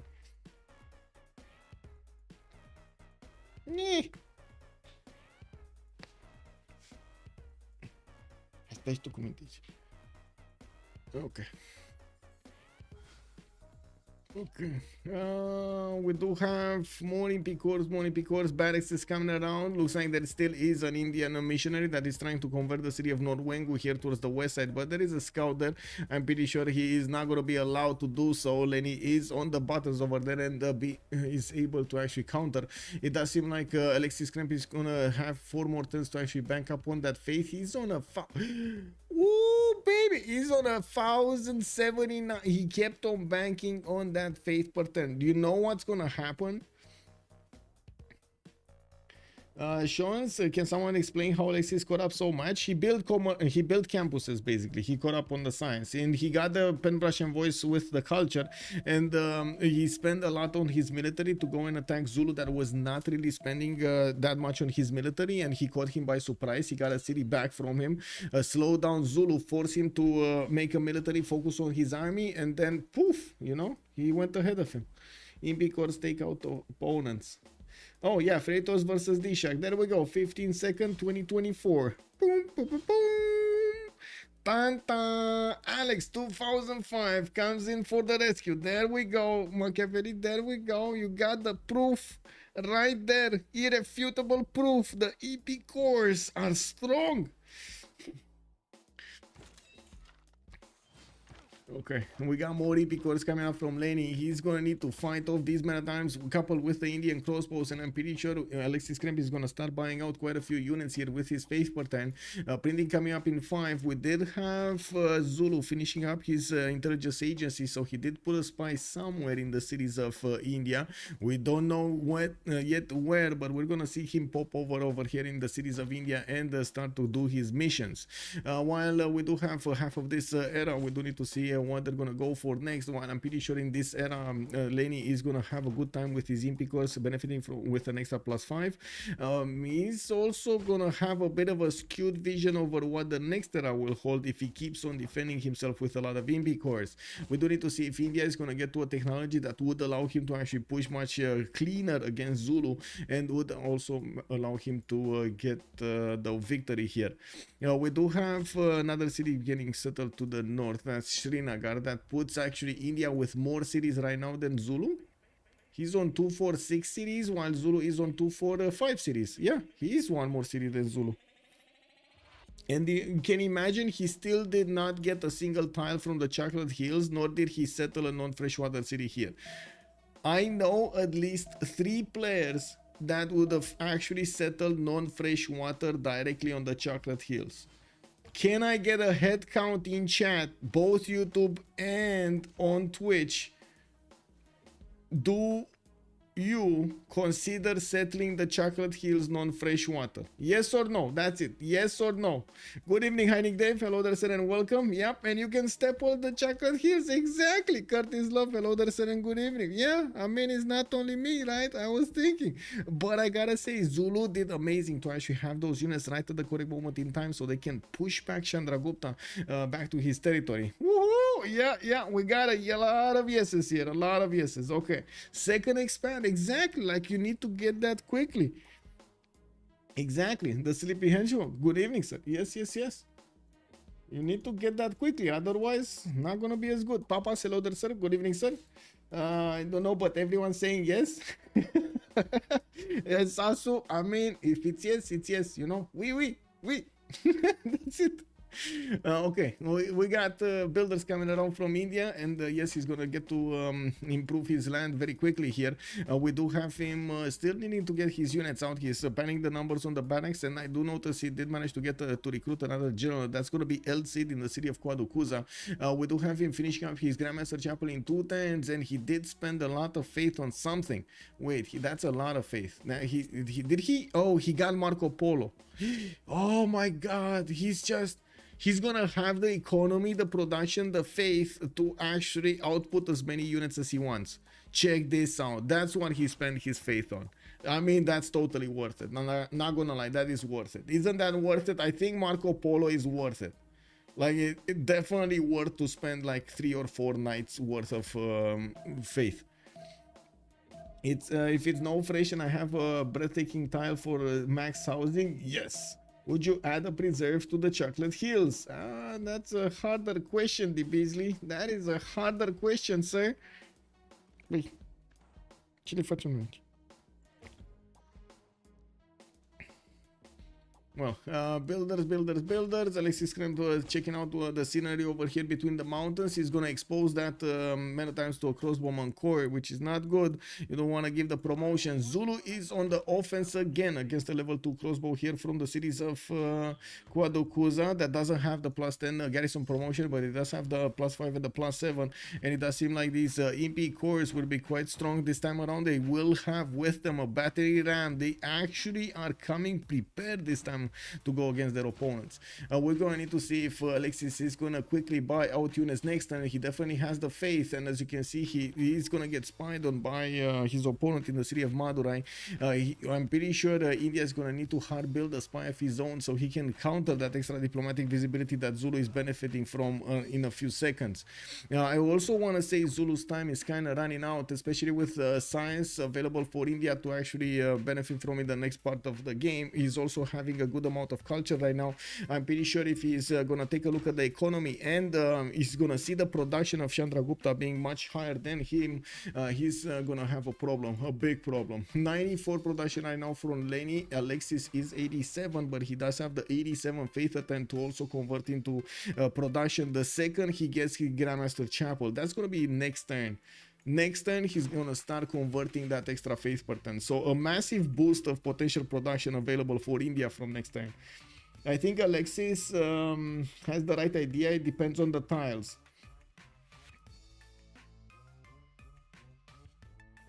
Closing with an Oppenheimer. I think this is what happened. Alexis Krempp could not settle next to the Chocolate Hills because of the units of Zulu buzzing it. There just was no way he was getting with a slinger there, with a settler, and escorting a settler. So he went north, and then the time of the Chocolate Hills kind of passed over, as in that extra science wasn't giving him that much of an advantage in the game anymore, to sacrifice the city for a non-fresh and a builder charge and so on and so forth. So he went and took out Quadukuza with the military.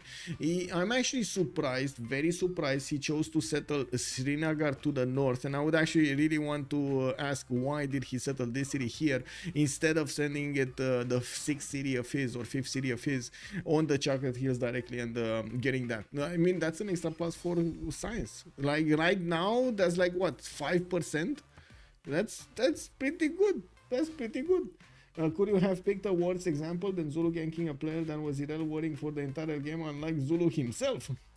Thank you, man. That was exactly what I was thinking. Shenanigans were very sus. Yes, very sus. Very sus.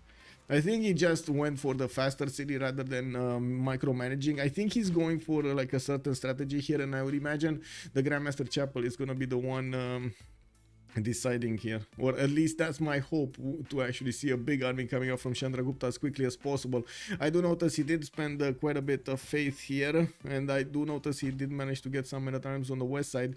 New ones are coming out from Delhi. He bought a crossbow one, and he's gonna send it towards Quadukuza's defense, while his men-at-arms are taking quite a bit of a beating from these crossbowman corps. He's putting new units on the front line there so he can help out the defense. It looks like he's probably gonna lose 2 units next turn, and those are not sustainable losses even against this. Is this Zulu having the upper hand on India, or India making a comeback? Because right now I would actually be on the side that Zulu is making quite a bit of a splash here against the Indian army, and India is struggling. But let's see.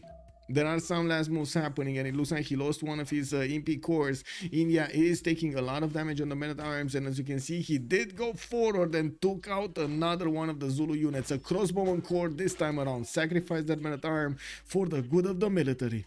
And we do have Victor establishing in Quadukuza, more of these crossbowmen showing up towards the south to fight off the invaders, while we do need to see if Alexis Krempp is gonna keep up. Yeah, there we go. He's gonna get the market in Madurai. He did manage to get that extra trader, and we're gonna need to see it being sent, all of them being sent to Geneva, so he can get that gold per turn. He's only on 16 gold and doesn't actually afford a lot of things, but definitely can afford this big army to flex against Lenny. Now, both of them do have Warlord's Throne, so they're not paying the full money for the upkeep, and we do have Lenny also realizing that he's going to need a few more commercials for a bit more gold a turn. He's going to get another +5 commercial here between Bulawayo and his Government Plaza, while he's going to get some universities. He's very far behind when it comes to the science. This is the problem. He didn't build campuses. Only a single campus in Nodwengu, and that's it. He didn't build the campuses. He needed to go for the holy sites. He wanted to spend the production on the statue of Zeus. My concern is, after you get the statue of Zeus, is he actually gonna use the bonus? Because the statue of Zeus bonus is quite simple, right? You get a two-edged bonus. First of all, it's gonna be a two-sided bonus. Actually, you're gonna get the bonus for extra production towards anti-cav units, which you only get if you build anti-cav units. Like, that bonus only works if you actually put them into the production queues. And the other bonus, you just get a quick influx of units. I mean, if you just go for the 7 units for 11 turns, I don't know what to say about that. I think you would have gotten them faster rather than building the, the wonder. Buff statue of Zeus. Buff statue of Zeus. Woo woo. I need some pompons, man. Somebody, you guys. I need to rely on you. Guys. You need to give me some pompons. I need some pompons over here. Give me some how do you call it, supplies so I can cheer for the teams. Oh my god, can you imagine? I'm gonna get some pompons and we can actually color them or get them in the colors of the teams. Oh my god. Yes, someone can count. Wait, give it unit production towards range beside 5 times versus 20 of Zulu. 5 units. Oh, well, let's actually see if these units of India are gonna manage to hold off the defense.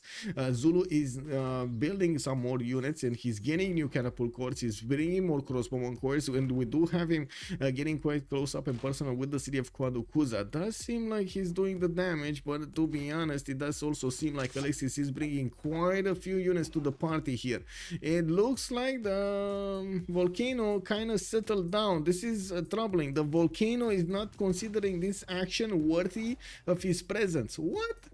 Volcano? Do I need to send a military engineer to drill a new hole for some lava to pour out? Or what's going on over here? Come on, where are you starting to spew some lava all around? Anyway, I'm actually surprised the battery ram is still alive. We do have it over here, and as you can see, he could actually move it quite quickly towards that Impi and deal the damage against Kwadukuza. We're going to need to see if that's going to be the way. That looks like it's going to be the way. He's gonna hit that Kwadukuza city with the MP core as quickly as possible to deal the damage against the walls. That's still 45 defense. Not gonna be easy even with the battery ram too. I don't think he's gonna one-shot it. I don't think it's one-shotting it, right? It's not one-shotting it. It's gonna put it like, what, 10% off from being taken out or something? Yeah, we need a soothsayer. Yeah, he wasn't building Arsman. Skill issue, nothing to do with him. I mean, you need a soundboard so you can press a button. Yeah, that is also true, DBeasley. I definitely was thinking about it. I mean, I'm thinking at some point to get one of those like Stream Decks, and but the main problem with the Stream Deck is not getting the Stream Deck itself, is actually spending the time to find the correct sounds and things that you want, or create them, to actually put them on the correct buttons and then link them to everything and then make it work. Oh, I don't know, man, that's a lot of time. It is what it is. I guess I'm gonna definitely need to take a look at it. There are so many little things that I need to take a look at. But yes, I'm doing them slowly but surely. I hope you guys like the new, by the way, the Civ6 worldcup.com website with the new template that I made also for the games. We do have the first games being scheduled and revealed on the website. You can kill Mongolia with a deluge of pikemen, given he doesn't switch to units that actually counter you instead of continuing to spam knights and keshiks. That is also true, Machiavelli. Every push works because they didn't build the defense they needed. Doesn't make the push weak. That's also true, Alex 2005. Definitely agree with that statement. You do need to counter, and I do believe in the majority of the cases, Civ6 is a rock, paper, scissors type of game. Okay, we got many times coming up from Delhi. We do have Magnus establishing in Agra. He's gonna have a chop here. I'm actually quite curious, what is he gonna chop? The Zulu spy did activate, and I do notice he did manage to take out the walls in Kwadukuza. Now we're going to need to see if he's gonna have enough to take that city down. It looks like he's only gonna have 2 of these impies, maybe a third one if he sacrificed this one in the front to actually do the damage against that city center. Does have a bomber coming in slowly, rolling in, but at the same time, India is moving in with his other forces. Men-at-arms are getting into the position to counter-attack into the units of Zulu, and it's not like these impies actually, you know, are very strong. We do have the men-at-arms in the north also needing to fend off the attacks. The Trebuchet did make quick work of the walls in Agra, and he's gonna keep doing the damage there. Looks like one of the impies will need to retreat. And Habub comes in and strikes down the Zulu units from going forward in the city of Agra. It also looks like the city of Kwadukuza is being taken down to half HP.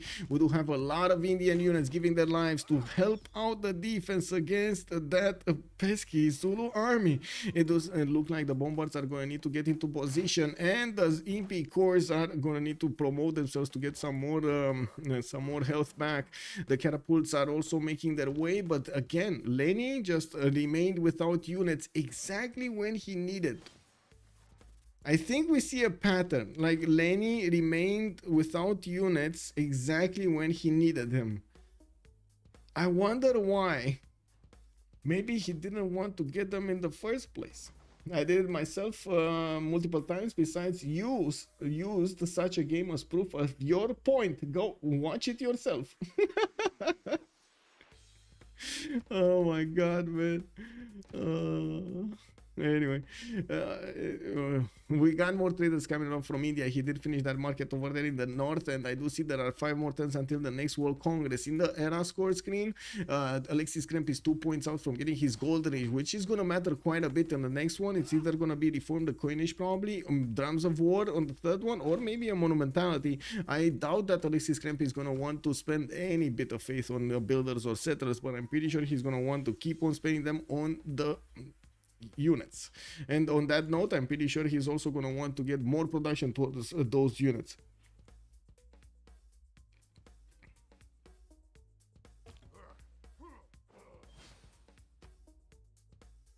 Oh, finally the cat is actually quiet. She's just licking her toes here. Okay.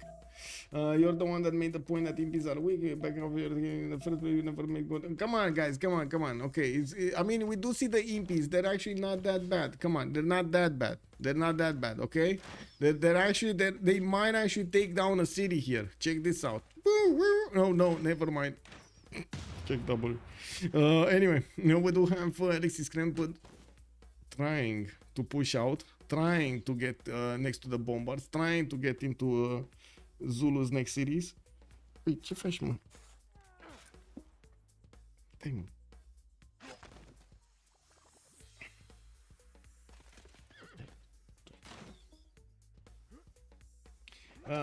Also, guys, I've done this.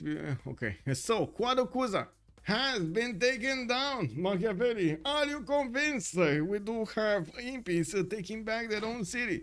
We're going to need to see if India is going to take it again. And I do see walls are going up in that city center. It's already under siege, so it's not going to heal. And it's not like we do have Zulu with enough units to go and take back his own city. We do need to see if India is going to take it back next turn, and if he's going to have the strength he needs to push back Zulu.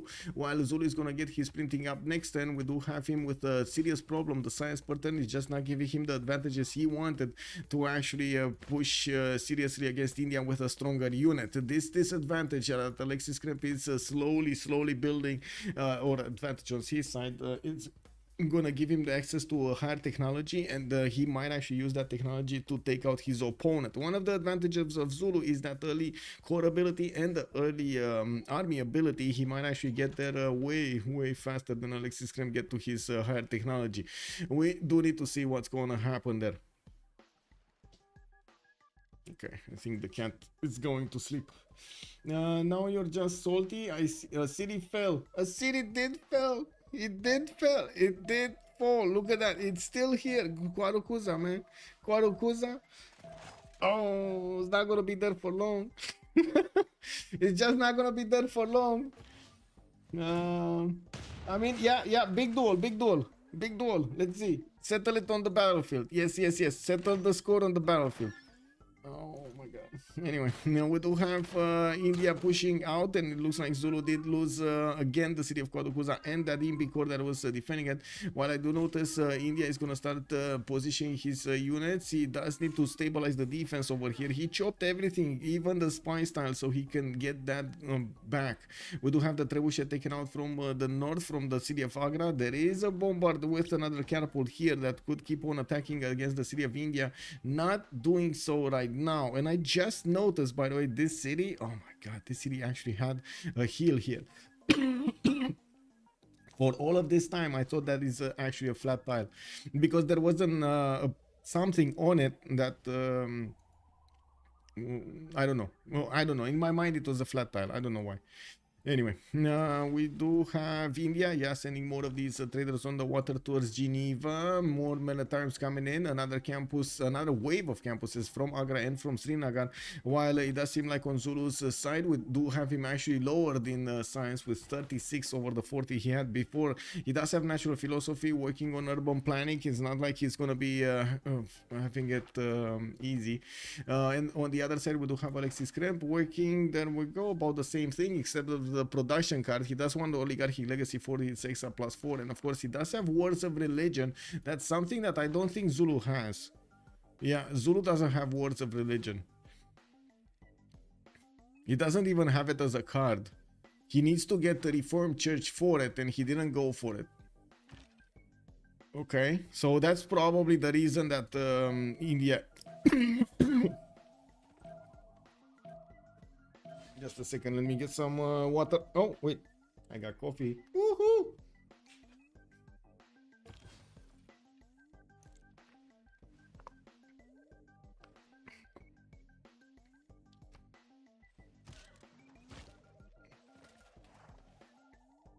Oh, is this Abu?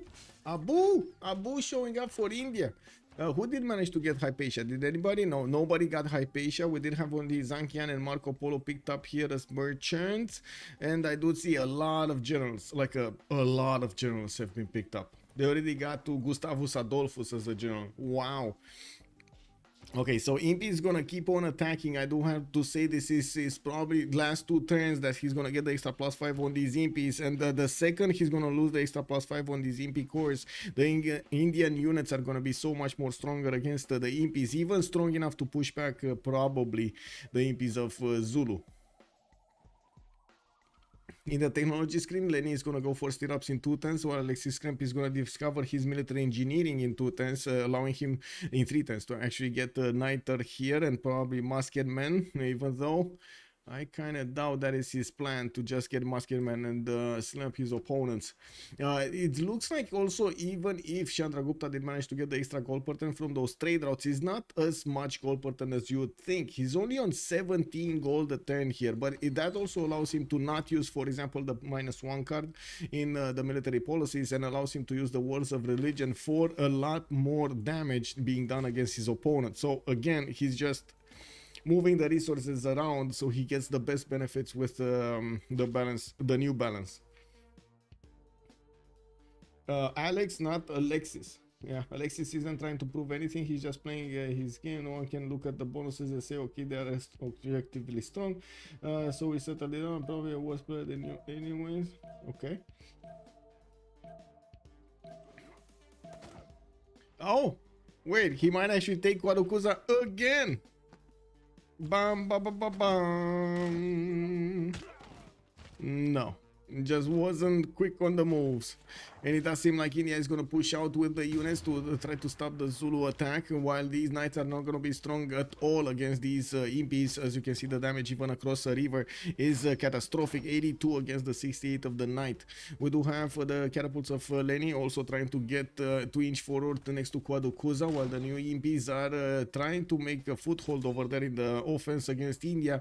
A lot more do need to come out from the series of Zulu, and they need to keep on coming out from the series of Zulu so he can finish off India. There were like 3 attacks, or no, 2 major attacks, and I believe every time Zulu stopped building units and he just couldn't follow up. If only he had like 3 more Impis, or 4 more Impis with each attack, he probably would have not only kept Kwarukuza, but he probably would have also managed to push out all of the Indian units from around it. Now, why do they have all of the same name? No one as original as me naming myself Paul. But what is the Hertz from? What is the H1RS from? I always wondered what it is, Paul, by the way. I think I maybe, did I ask you at the LAN? I think I did, right? I asked you at the LAN. And I really want to also know what Shushmut means. He never told me. Like, I met him, but he never told me what it means. My guess would be because their parents named them, not themselves. Yeah. I mean, we kind of have best of both worlds in this world, right? We get to name ourselves whenever we're gonna get to the internet age, and then we get the names actually popping out from our parents. You know, it is what it is. DPZ is saying that Trinda is gonna win this tournament. We need a prediction. Well, let's see. Let's see his 1v1 skills. Okay, we got a vote going on here, and I'm just gonna put stuff, and we're gonna have a break of 2 minutes. Be right back. Prediction.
Oh, that was a fast congress. Oh my god, I should have actually watched the screen over here, but I couldn't on the phone on the toilet. What is this?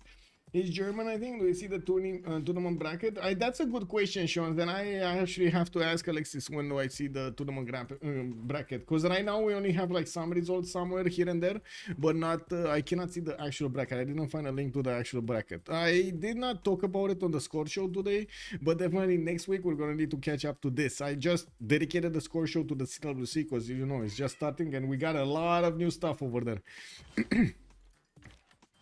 Well, it looks like Alexis just keeps on buying these crossbows and sending them towards the west side, going for castles next and diplomatic service in 2, while Chandra Gupta plus 4 gold, he's gonna get an extra trade capacity also, no commercial hub buildings, and Spectator, well, I guess he's gonna get 2 diplo points. We do have Impi cores, spies coming out from Nordwengu, another one from Lenny, he's gonna want to put it in a city with a commercial, probably Madurai to actually get this gold away from the commercials here, get this gold with India's help. While at the moment India is gonna get pushed, looks like the movement already has been spent here. Okay, let's actually see if this push is gonna go. These EMP cores are definitely not as strong as before. They basically die attacking into many times right now. And the many times on the offense, even against very good territory, imps are just gonna overwhelm them. This is not good. This is not good. Not good at all for Lenny. He's slowly getting pushed back, and with the new crossbows and with also Alexis Krempp's ability to get more science per turn, he's on 65 versus the 39 of Lenny. Ballistics is definitely gonna happen much faster on India. Whenever we're gonna see India hit ballistics, like all of these units of Zulu are probably gonna be irrelevant. We're going to need to see how quickly Alexis Krempp is going to get there. Gunpowder coming up in 6 turns, while we do have him padding his numbers in his faith pattern here, and some housing from the Pana, I would say from Agra's stepwell. We do have him also finishing up his armories for a bit more production towards those units, while he's going to get the harbor in Pana for another trade route capacity, and guess what? A lot more gold. Shumut is a mix between Shu, which means Shu, and Umut, which is a Turco-German name. Oh, I see. So it's Shu Umut. Okay. That makes sense. Doji MC, good evening, sir. And yes, indeed, Shumut is German. I actually met him there, but again, he didn't actually tell me what it means, and I was like, whoa. I mean, it's a pretty good name. You gotta say yeah, right? You gotta say yeah.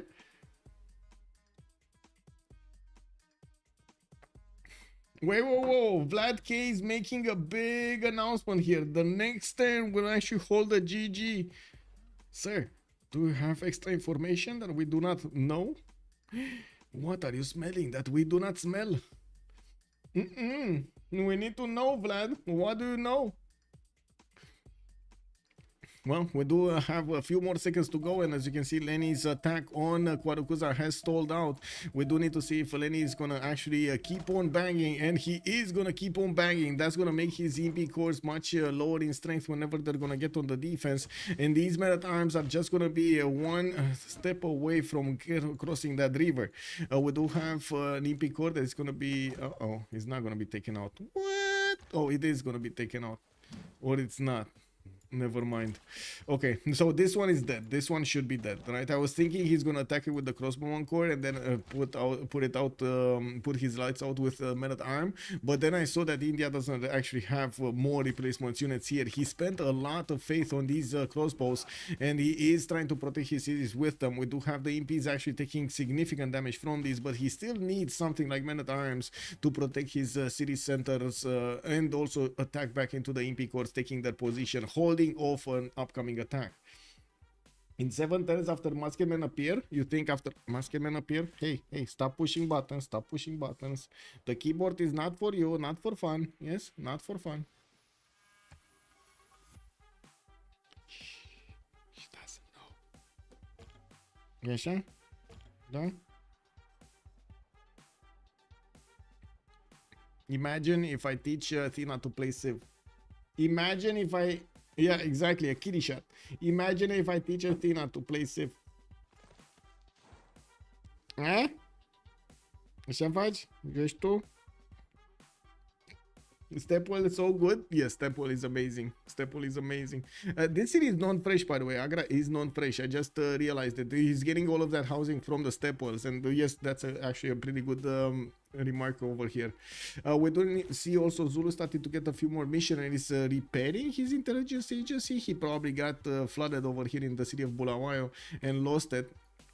It's not gonna be a problem. He still retains his bonuses. Or the spy. I don't think you get the extra spy, right? You don't like, sorry, the extra experience on is it experience or chance? I think you lose the chance, the extra chance on the spy. That's it. That's what I wanted to say. I should probably be able to beat Deity. Kick W, yeah. We need the Deity versus Novice event. I mean, man, that is, sir, that is. I think the only way that event works if you set it like on 2 versus 2 and one has a noob and the other one has a noob, because otherwise you're never gonna get I would say a good result there. Nobody's gonna feel happy. Some of the novices are indeed chef cooks. What do you think is the best unique improvement in the game? Oh, that's a hard one. The best unique improvement in the game, I would say the Perideza. It's either the Perideza or well, I guess no, wait. Right now it's the city park. If you're talking about a unique improvement, I would say a second up after the city park, it's probably gonna be Perideza. The third one is gonna be, what's the one that gives you more production also? The Chateau. The Chateau is probably gonna be the third one. No, yeah, the third one. Second one unique. Third one in total, and Stepwell I think it's coming up next. The Stepwell is not getting more just because of the lack of like extra culture or science or anything on it like the Perideza has. And yes, Alex 2005, you're correct. The city park is not unique. Yes, I think I mentioned that. Outback Station is also a good one. Yes, but I wouldn't call it that good. The Kree improvement is pretty good, yes. Oh my god, yes, the Kree improvement is actually better than the Stepwell. It's kind of about the same as the Stepwell, but it's better than the Stepwell because you get the production also. That's why it's better. And gold if you place it correctly, like next to luxury resources.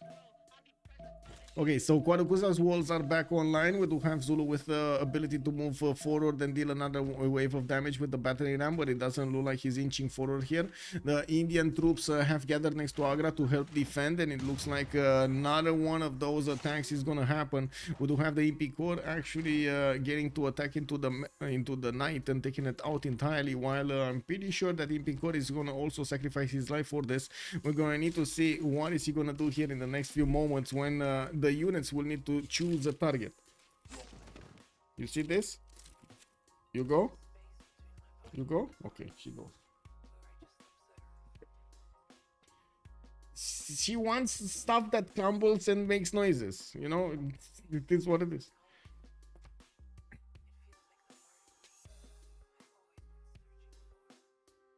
I think she's a little bit diabolical, not gonna lie. She has such a big pleasure from hearing stuff, moaning and scratching and in pain over there. It's unbelievable. Just basically watching that bag, and she's considering it like a punching bag, and she's like, yeah, squeal, you punching bag. Ah! Do it. Plus it helps you buy units all game long. Cat alert or triangle. Good evening, sir. No polder. I wouldn't really say the polder is up here. I wouldn't really say the polder gets even in the top 5 of the unique improvements, or at least, again, that's my read on it. Now, we do have more campuses coming out from Madurai, and I do see the libraries are also getting built for Alexis Krempp. He did manage to keep his numbers positive here in the goal per turn, while he kept his advantage not only in the science, but in the culture and in the production of the game here. With one more city over his opponent, he's managing to put out quite a bit of a fight against him.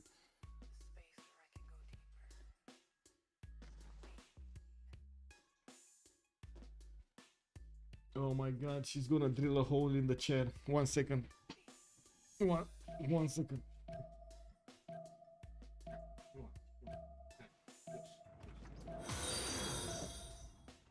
Sean Prawn has joined the round table. Like, she was sitting on the other chair, and Assyria Vaga got taken down. Lenny does manage to pull forward Alexis Krempp's face and takes down his city, raises it to the ground. He's not giving up on this. We do have Kwadukuza's walls also gonna be taken down, while India is gonna need to replace these troops that he lost. He also needs to get something over there because the choke has been unblocked. We do have him needing to get a lot more of these maritime on the fight, and it doesn't seem like he has enough faith.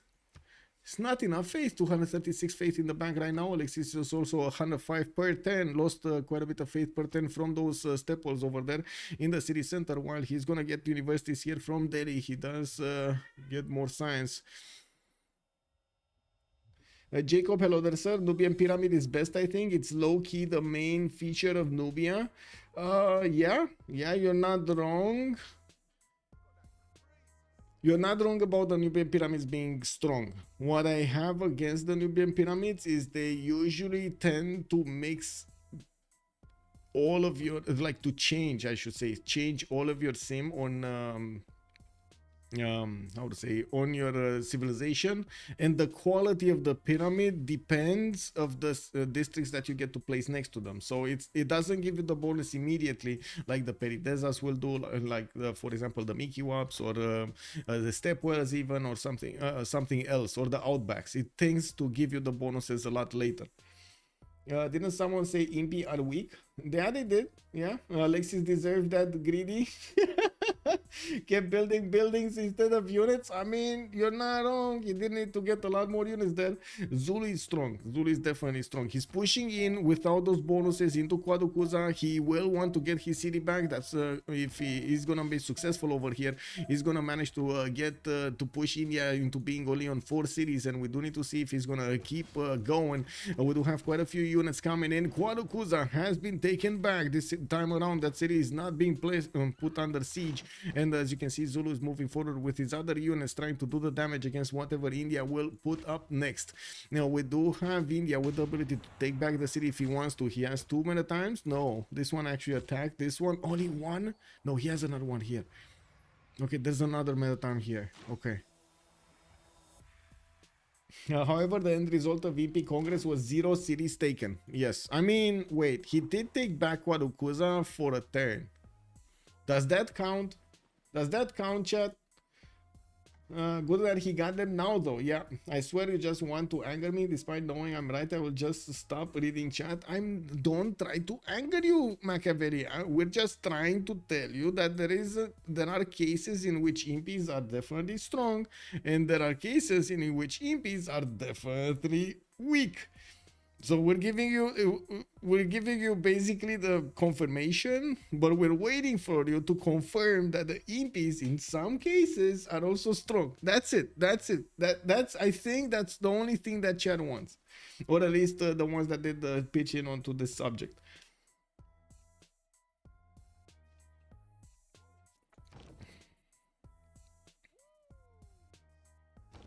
Not you, the rest, and no, it's not the impies, it's the players. Oh no, it's the players. Okay, it's the players. It's the players. I mean, yeah, he's not wrong. He's not wrong. I can't say Machiavelli is wrong. He's right. It's not the unit. It's how you use the unit. Correct, right? That was after Congress ended. Yeah, true. Popcorn engage. Let's go. Okay, well, Kwarukuza has been taken back by Alexis Krempp, and it does seem like India is gonna need to keep it. Is he gonna get to keep it though? There are still two impies that could attack into it, but unfortunately it doesn't seem like they're gonna be with enough damage to take it back. And it does seem like Alexis Krempp does manage to do quite a bit of damage here. He's gonna get it back. He's gonna get it back. There we go. And it doesn't seem like there are any more units that could take it back again. The only Minotaur that is full health is deployed to the north between the mountains, and is already fighting off some impies here. We do have Zulu still trying to get the walls. That is so cute. While we do have new units coming in, impies are coming out like they're on a mass production line here from his cities. They're just like, that's their whole dedication of the empire here, building impies. You know, imagine living in that culture. Oh, another city coming out from Pana. He's going to need to recover somewhat from losing two of his cities to the west side. He never actually put the city of Chocolate Hills, and we do need to see if he's going to have enough strength. He still managed to bank quite a bit of an advantage when it comes to the science, while he did not keep up with Lenny in the culture. This is surprising. He did have more culture than Lenny. How did Lenny come back so hard? 2,300 points of culture over Alexis's 2,000. What? Anyway, now that Muskemen are alive here, they're gonna get that damage against the men-at-arms, and they do manage to do a lot of damage against the impies, not the men-at-arms. 80 strength against the impies, 69. That is gonna be significant over here.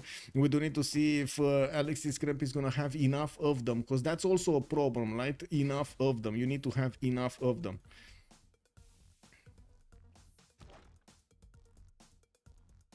Kwarukuza used to have 8 pop, yeah, and now it's down to 1. One single population is living there. I mean, who would want to live in a city that just keeps flipping hands? Like, one side is that empire, the other, like, next 100 years is gonna be that other empire, next 100 years another empire. It's fine, we're getting a piece of everybody here.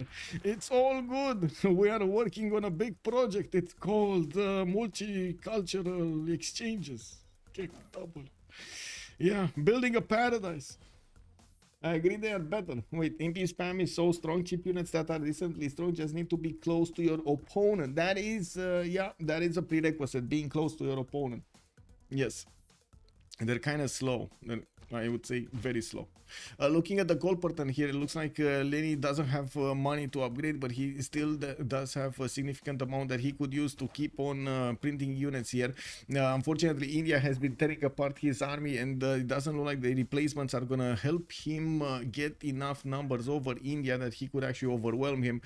We do have some knights, also fast units coming around from India this time around, while they did actually get very close to each other when it comes to the production. It's still India having an advantage from having his faith pattern up. We have a few Zulu missionaries that are just sitting around his capital city. If any of his cities are going to get deconverted over here, he's going to get it back.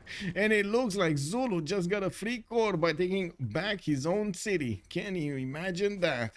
Well, it doesn't seem like he's going to keep it for long, especially with the trebuchets and the new musket coming in towards that city of Kwadukuza. We do have Amina as a great general, allowing that musket to have the extra movement, and that's a 4 movement musket, man. That is very strong.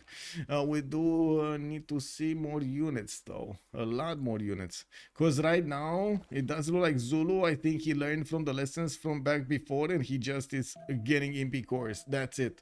MP cores after MP cores after MP cores. So I guess the big question, the money question is he gonna have enough MP cores? Oh, he lost the Corsair. No. Well, I guess he traded that courser for a minute arms of India. For a minute arm of India.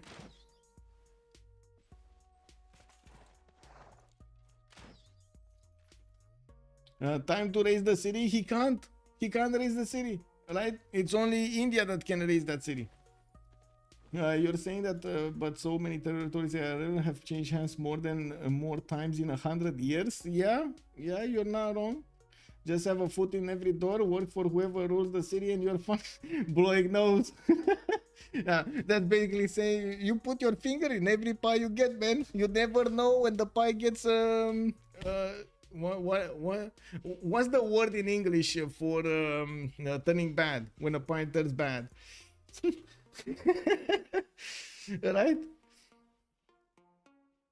Although I don't think he wants to raise the city, Zulu is worse in Sim and he knows it, so he needs to force a fight somehow.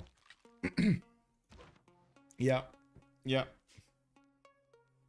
Well, Lenny is definitely forcing the fight. He's definitely doing the damage against his opponent, India. I think the main problem is that India just lost a lot of his advantages. He banked up he banked up in the last... actually, he managed to core up and then get higher over Lenny.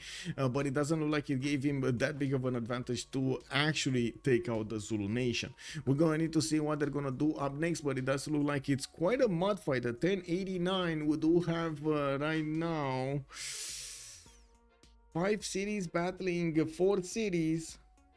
Zulu versus Chandragupta. Neither of them are actually breaking down their opponent entirely. They don't have the unit count, or they don't have the strength, or they don't have the walls, or they don't have the trebuchets and so on. There's always something missing from this attack. Well, did he just sacrifice his muskelman? Is that? No, he didn't. No, because the catapult is not gonna get that.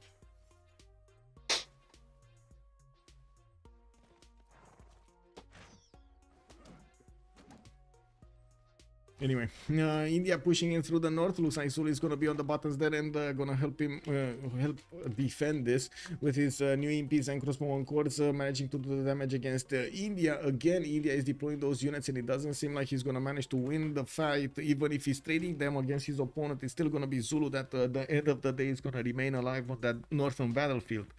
In the city of Quadukuza, only a single musketeer has been upgraded. We do have another one coming in from the city of Delhi, and he's gonna want to put it on the front line there to keep away these imps from attacking the city center.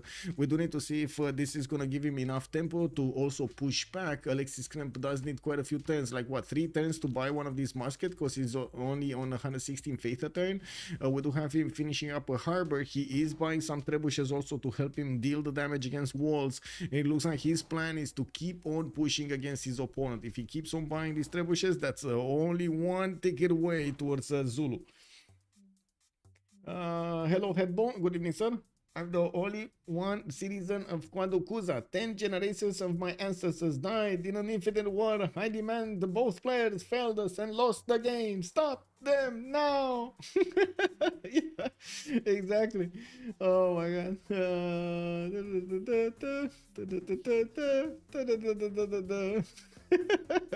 Lenny should the CC soon. Why? He has half the science and no advantages to make up for it. Whose city got raised? Well, yeah, but let's see, because Alexis Krempp doesn't seem like he actually banked up on those advantages to take down Zulu fast enough. Even if he does have muskets, it doesn't seem like they're gonna be as strong as he would have hoped against the Impi cores, especially the promoted ones. While Lenny is gonna go for his siege tactics here. Looks like light infantry. Wait, no. Why is he going siege tactics? Okay, can somebody explain me this? Why is he going siege tactics and not ballistics?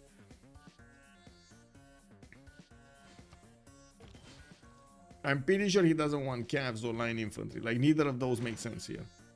Is it something else? Or is it just he wants to get to steel, so he's just going towards steel through the technologies? He's hinting... Okay, okay.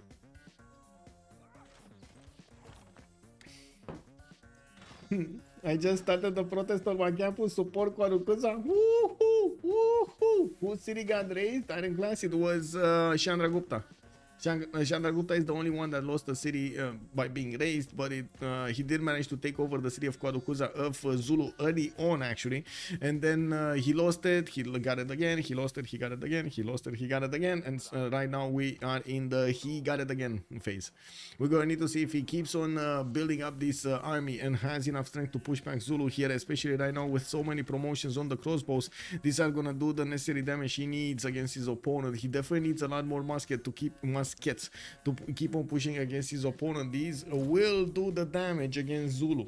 And we also need to see if he's gonna bring some missionaries to help convert the city of Umgumdundulobo to his religion. He does have Crusaders, his belief, so he could actually get an extra +5 on those units in the borders of his opponent's city if he does manage to convert those properly.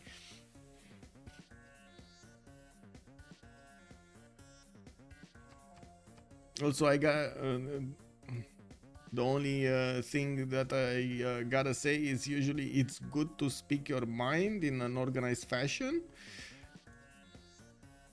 And it's also good to learn that you can actually speak your mind in an organized fashion. Now, unorganized fashion, that's totally different. We've seen a lot of cases here also, but that's another thing in Romania. But anyway. We do have crossbow cords coming up soon, also from the back cities of Leni. He's gonna try to get finally a campus from Bulawayo. That's only gonna be a +3 here, but I say only, but it's still a +3 with Pingala in that city center. That's actually gonna massively boost his science per turn. Not gonna lie, 45 getting an extra +3 plus the extras from Pingala and maybe even the doubles and so on. Not bad, not bad. We do have Zulu also keeps on putting the production into these Impi cores. I don't think he can actually afford to miss these Impi cores. I don't think he can afford to not build them. Since we will have stronger units coming up from India, looks like he's also going to want to mix and match his bonuses with the Varus and with his other bonuses against his opponent, and build up a higher strength unit to go against his opponent. He just lost the northern front. Zulu did manage to secure the victory over there. India did not reposition more units, did not resupply those, and they just feathered off there. They died.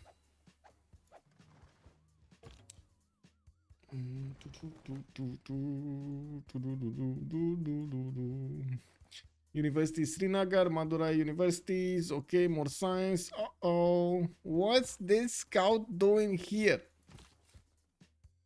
This scout can definitely see the builder. He doesn't see the other two builders that are sitting next to Chocolate Hills, and I'm actually very curious, where is this settler gonna wanna go? Because he definitely sees the scout.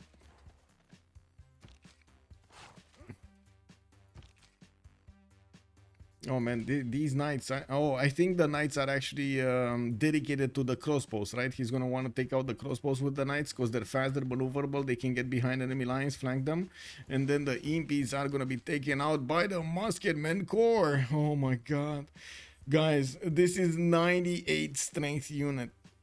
This is a 98 strength unit. Is that an escape settler from India?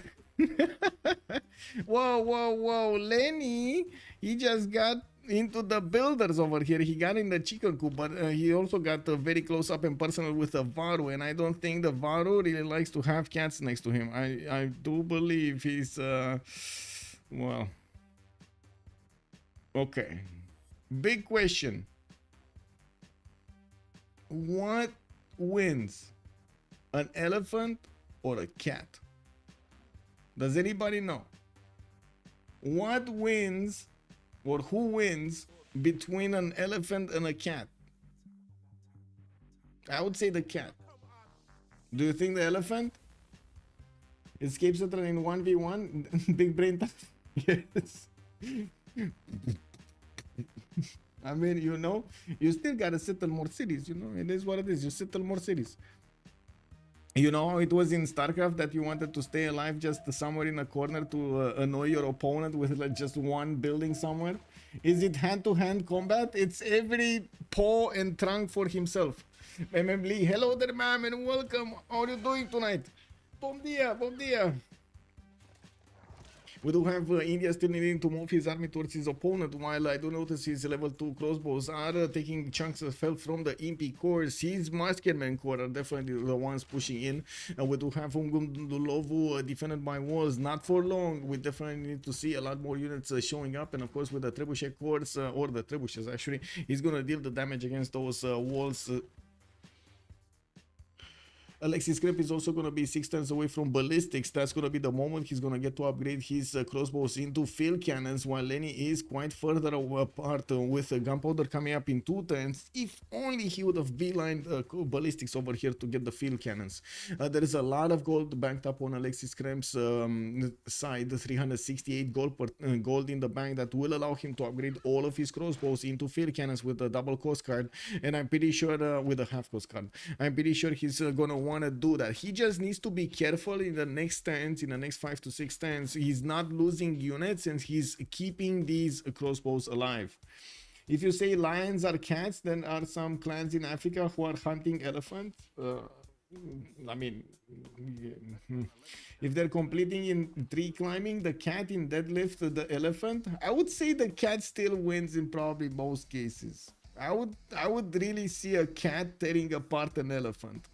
I don't know you have seen a cats in like fighting mode, but oh my god, man, they're like little ninjas, bro. Have you seen that movie? What was it?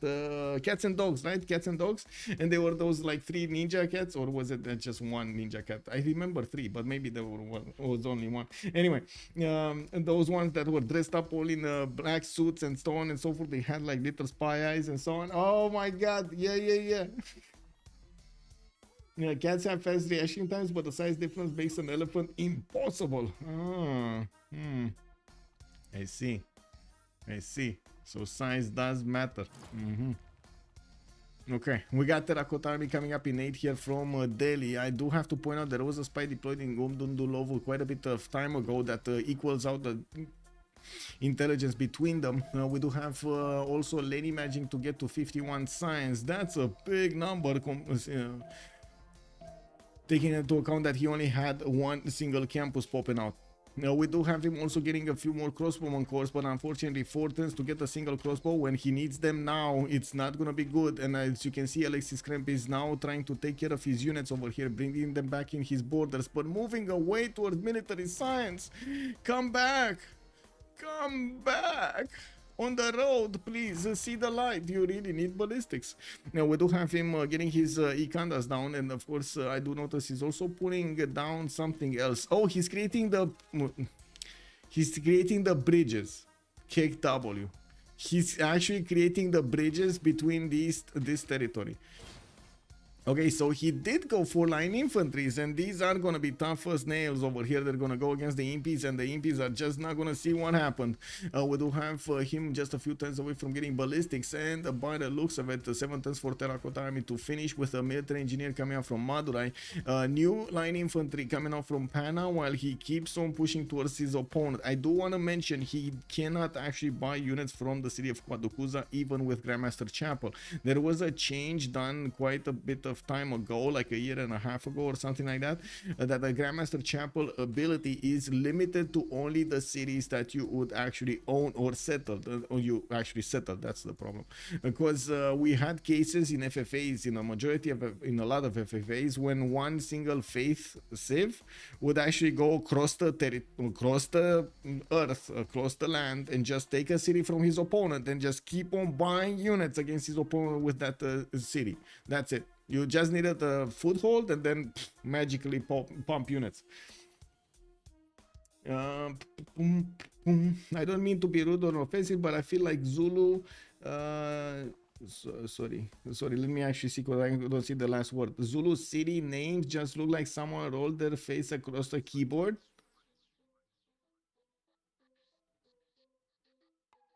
Okay, let's compare.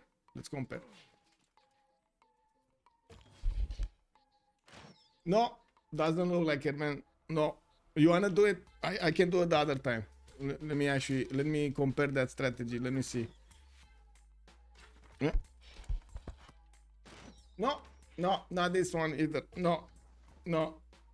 Yeah, no, we tested that theory out. Doesn't look like it, man.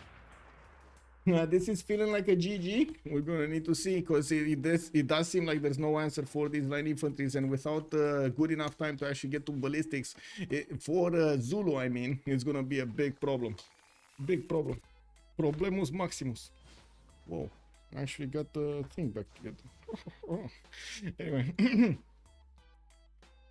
Let's see. We do have libraries coming up from Quadukuza, and yes, Terracotta Army is still gonna finish in 6 turns. He stopped building units, and Alexis Krempp is feeling quite strong with his few line infantry that he has on the front line. Well, he is correct in the sense that he's gonna one-shot most of these units if he gets close to them, and I do see he's gonna have a bombard to actually take care of the wall defense of that city center. We do need to see if the flanking maneuver that he's doing with the knights in the south is gonna break apart the defense that Zulu is putting in the city of Ungum Dunulovu, allowing him to maybe pillage a few tiles over here, or even do the damage against the crossbowman corps that are coming out from Ulundi. There is one from Bulawayo that still needs to arrive on the front line, but to be honest, these crossbows are outmatched right now by the line infantries. They're like really outmatched. And I don't think ever Lenny got his Reformed Church. No, he didn't. He didn't get Reformed Church. So he's lacking a +4 anyway. Yeah, that's a problem. He's lacking the +4 from... so, if you're wondering what I'm talking about this one. Wars of Religion. The +4 combat strength when a non-religious unit fights a civilization that follows another religion. This is something that India has for a long time, and Zulu did not get ever. This is what it is.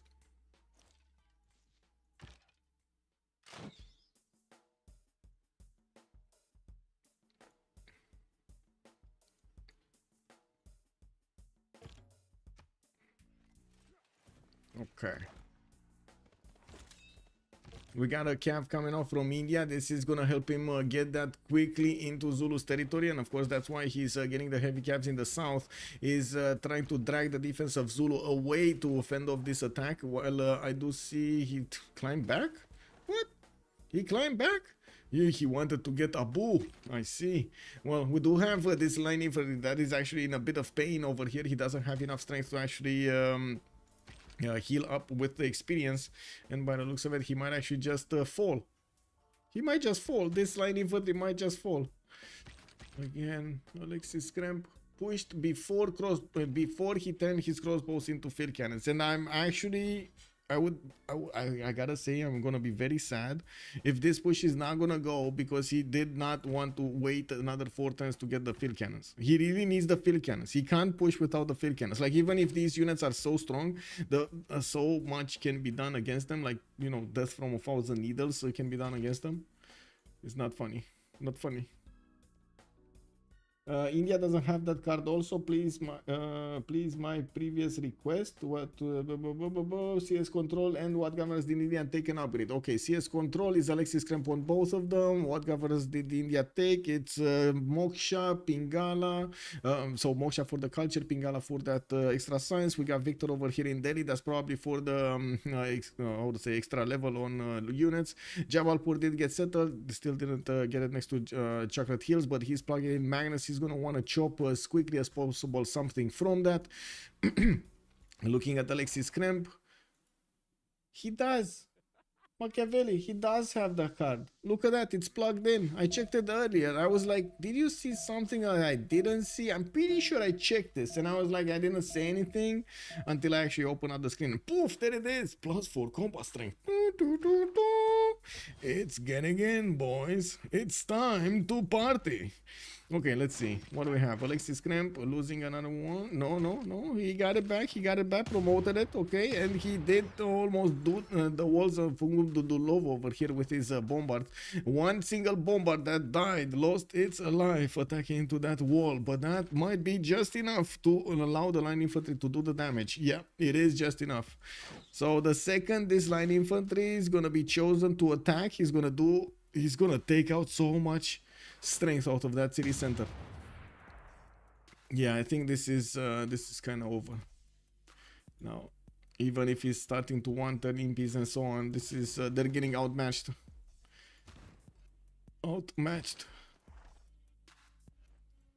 Yeah.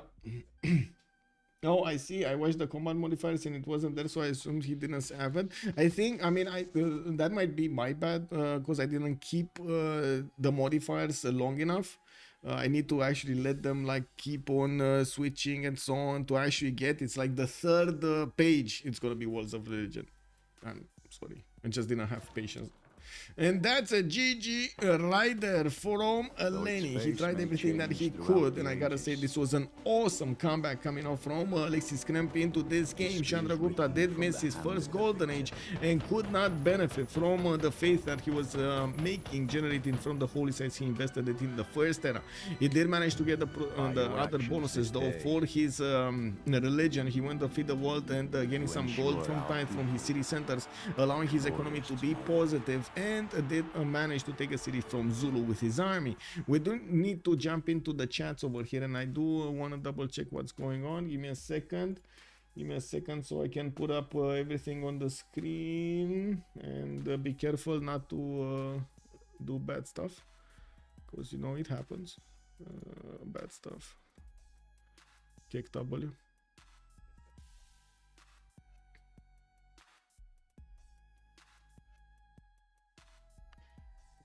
Where are they? In what channel are they? Are they in a, they must be in a channel somewhere.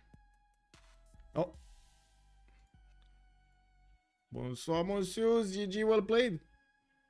I kind of had to get like religious, like holy site and shrine and project, and like one horse to the north to chase the missionary, and that's basically that's the city. Like if I don't have to do all that stuff, I Ezekiel can has just joined the round table. have the units there. Probably. I mean, I get water thrown. But I down was the- normal age, so was missionary for my golden. I trade. I trade my golden.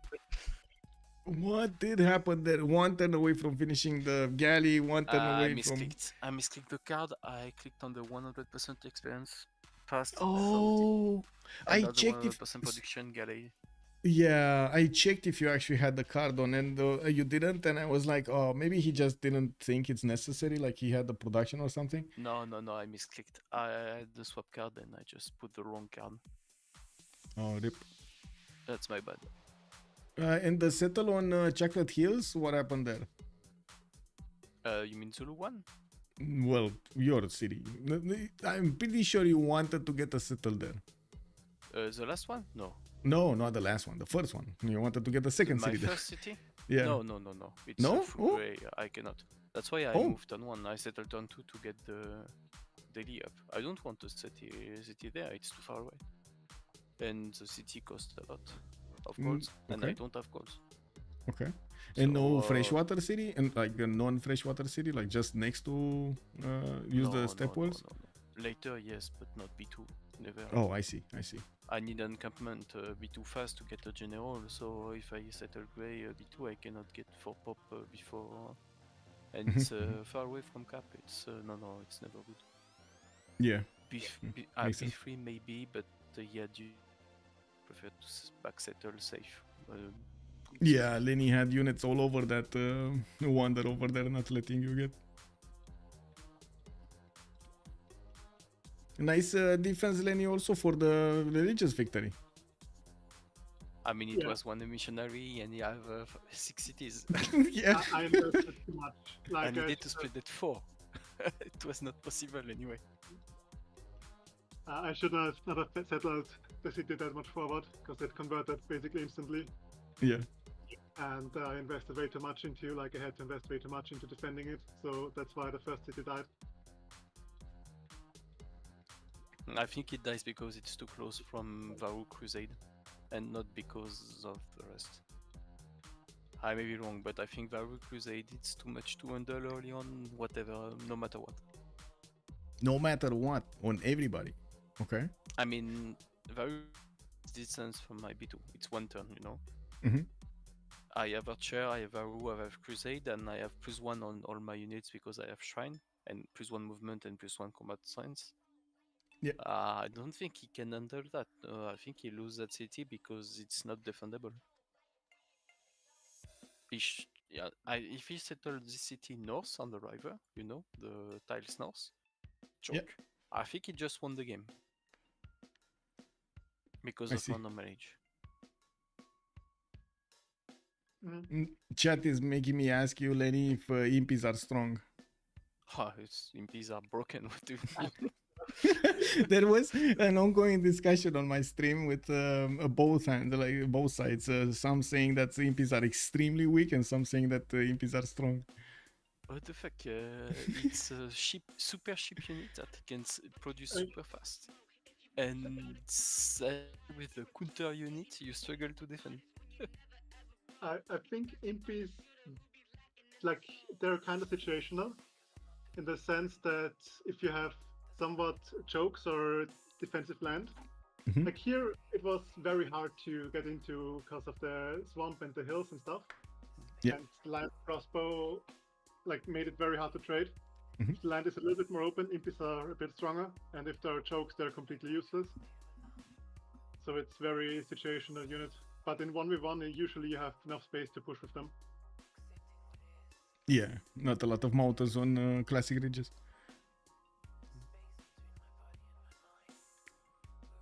Well, GG, well played. Oh, one question, Alexis. Do you have a concentrated challenge or something? Challenge one bracket? Yes, it's not a bracket because it's Swiss round, but I do Okay. have a challenge. I will share the scoreboard. Okay, on 6. thank you. Oh, yo, perfect. Yeah, on one of the channels, even here or Civ6 or somewhere. No, at round 6. And we are on 3.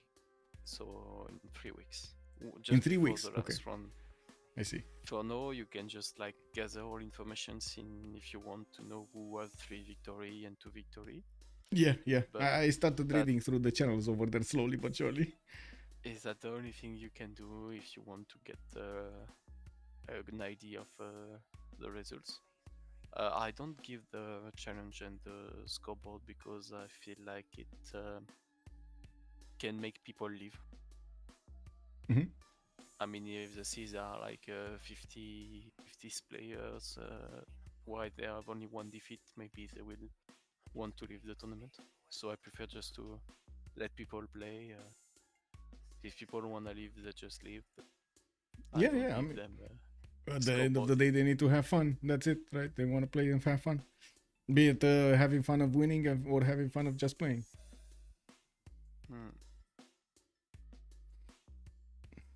Well, tough game. Normally, you make that super hard. Let's see. GG guys, good night. That was Yep. bad. GG, well played. GG. It was a hard game indeed. Congratulations for the comeback, Alexis. Looking forward for more. Have a great evening. Bonsoir. Thank you for the cast. It's my pleasure. Thank you for having me. So there we have it. We heard from both Alexis Krempp and on the other side, Lenileinchen explain us what did happen during the game, what were the struggles, their visions in the game, and how did they manage to get that going. Amazing comeback coming out from Alexis Krempp to get this game on the road against his opponent Lenny on Zulu. We did have Zulu trying as best he can, as much as he could, to actually take back his cities over there, but just couldn't get it. I do want to say also thank you so much. It was Iziki. Thank you so much for the follow, sir, and welcome to the channel. I did also see MS Dollar Triangle closing. GG's spending those points over there. Thank you guys. Much appreciated also for the subscriptions, for the follows, for the bits, for every kind of support that you are showing to this channel. And of course, we are gonna have a lot of CWC games coming out in the next few days. From what I understand, we're gonna have the first games. Let me actually put it up on the screen here. We got Lethal Company versus Holiday Highlands on Friday. I'm gonna try to restream this because I did put up like I did volunteer for other games in the meantime, and I'm pretty sure we're gonna have a Russian and maybe even a French streamer for this one, so we're probably gonna have like 3 languages here, or I don't know, maybe another English stream. We'll have Ulyss versus UIDX on Saturday, Why So Serious versus Team 2.50, Change of Circumstance versus the Amazonian Boys on Sunday, while we're gonna have also D-Shack versus Hash's Heroes Group Stage 9, 1800 GMT on Sunday. We're also gonna have a few more games being added. One of them just got locked in a few moments, like a few hours ago when we started the cast, so I couldn't actually get to update it, but I'm gonna get it going. You're always, if you open up this page, you're always also gonna have the plays of today, the games of today showing up on the left side on playing today. You're just gonna see what game is gonna be played over there. Usually the games are being played between Thursdays and Sundays, so you do have a bit of predictability, and we also get the time that we need to actually get everything going for you to get to see, get to enjoy, and of course get to learn from. Thank you so much for everything, and let's see each other next time. And this is Michael for OnSpotTV. Bye bye. Oh, don't forget to follow and subscribe. Bye bye.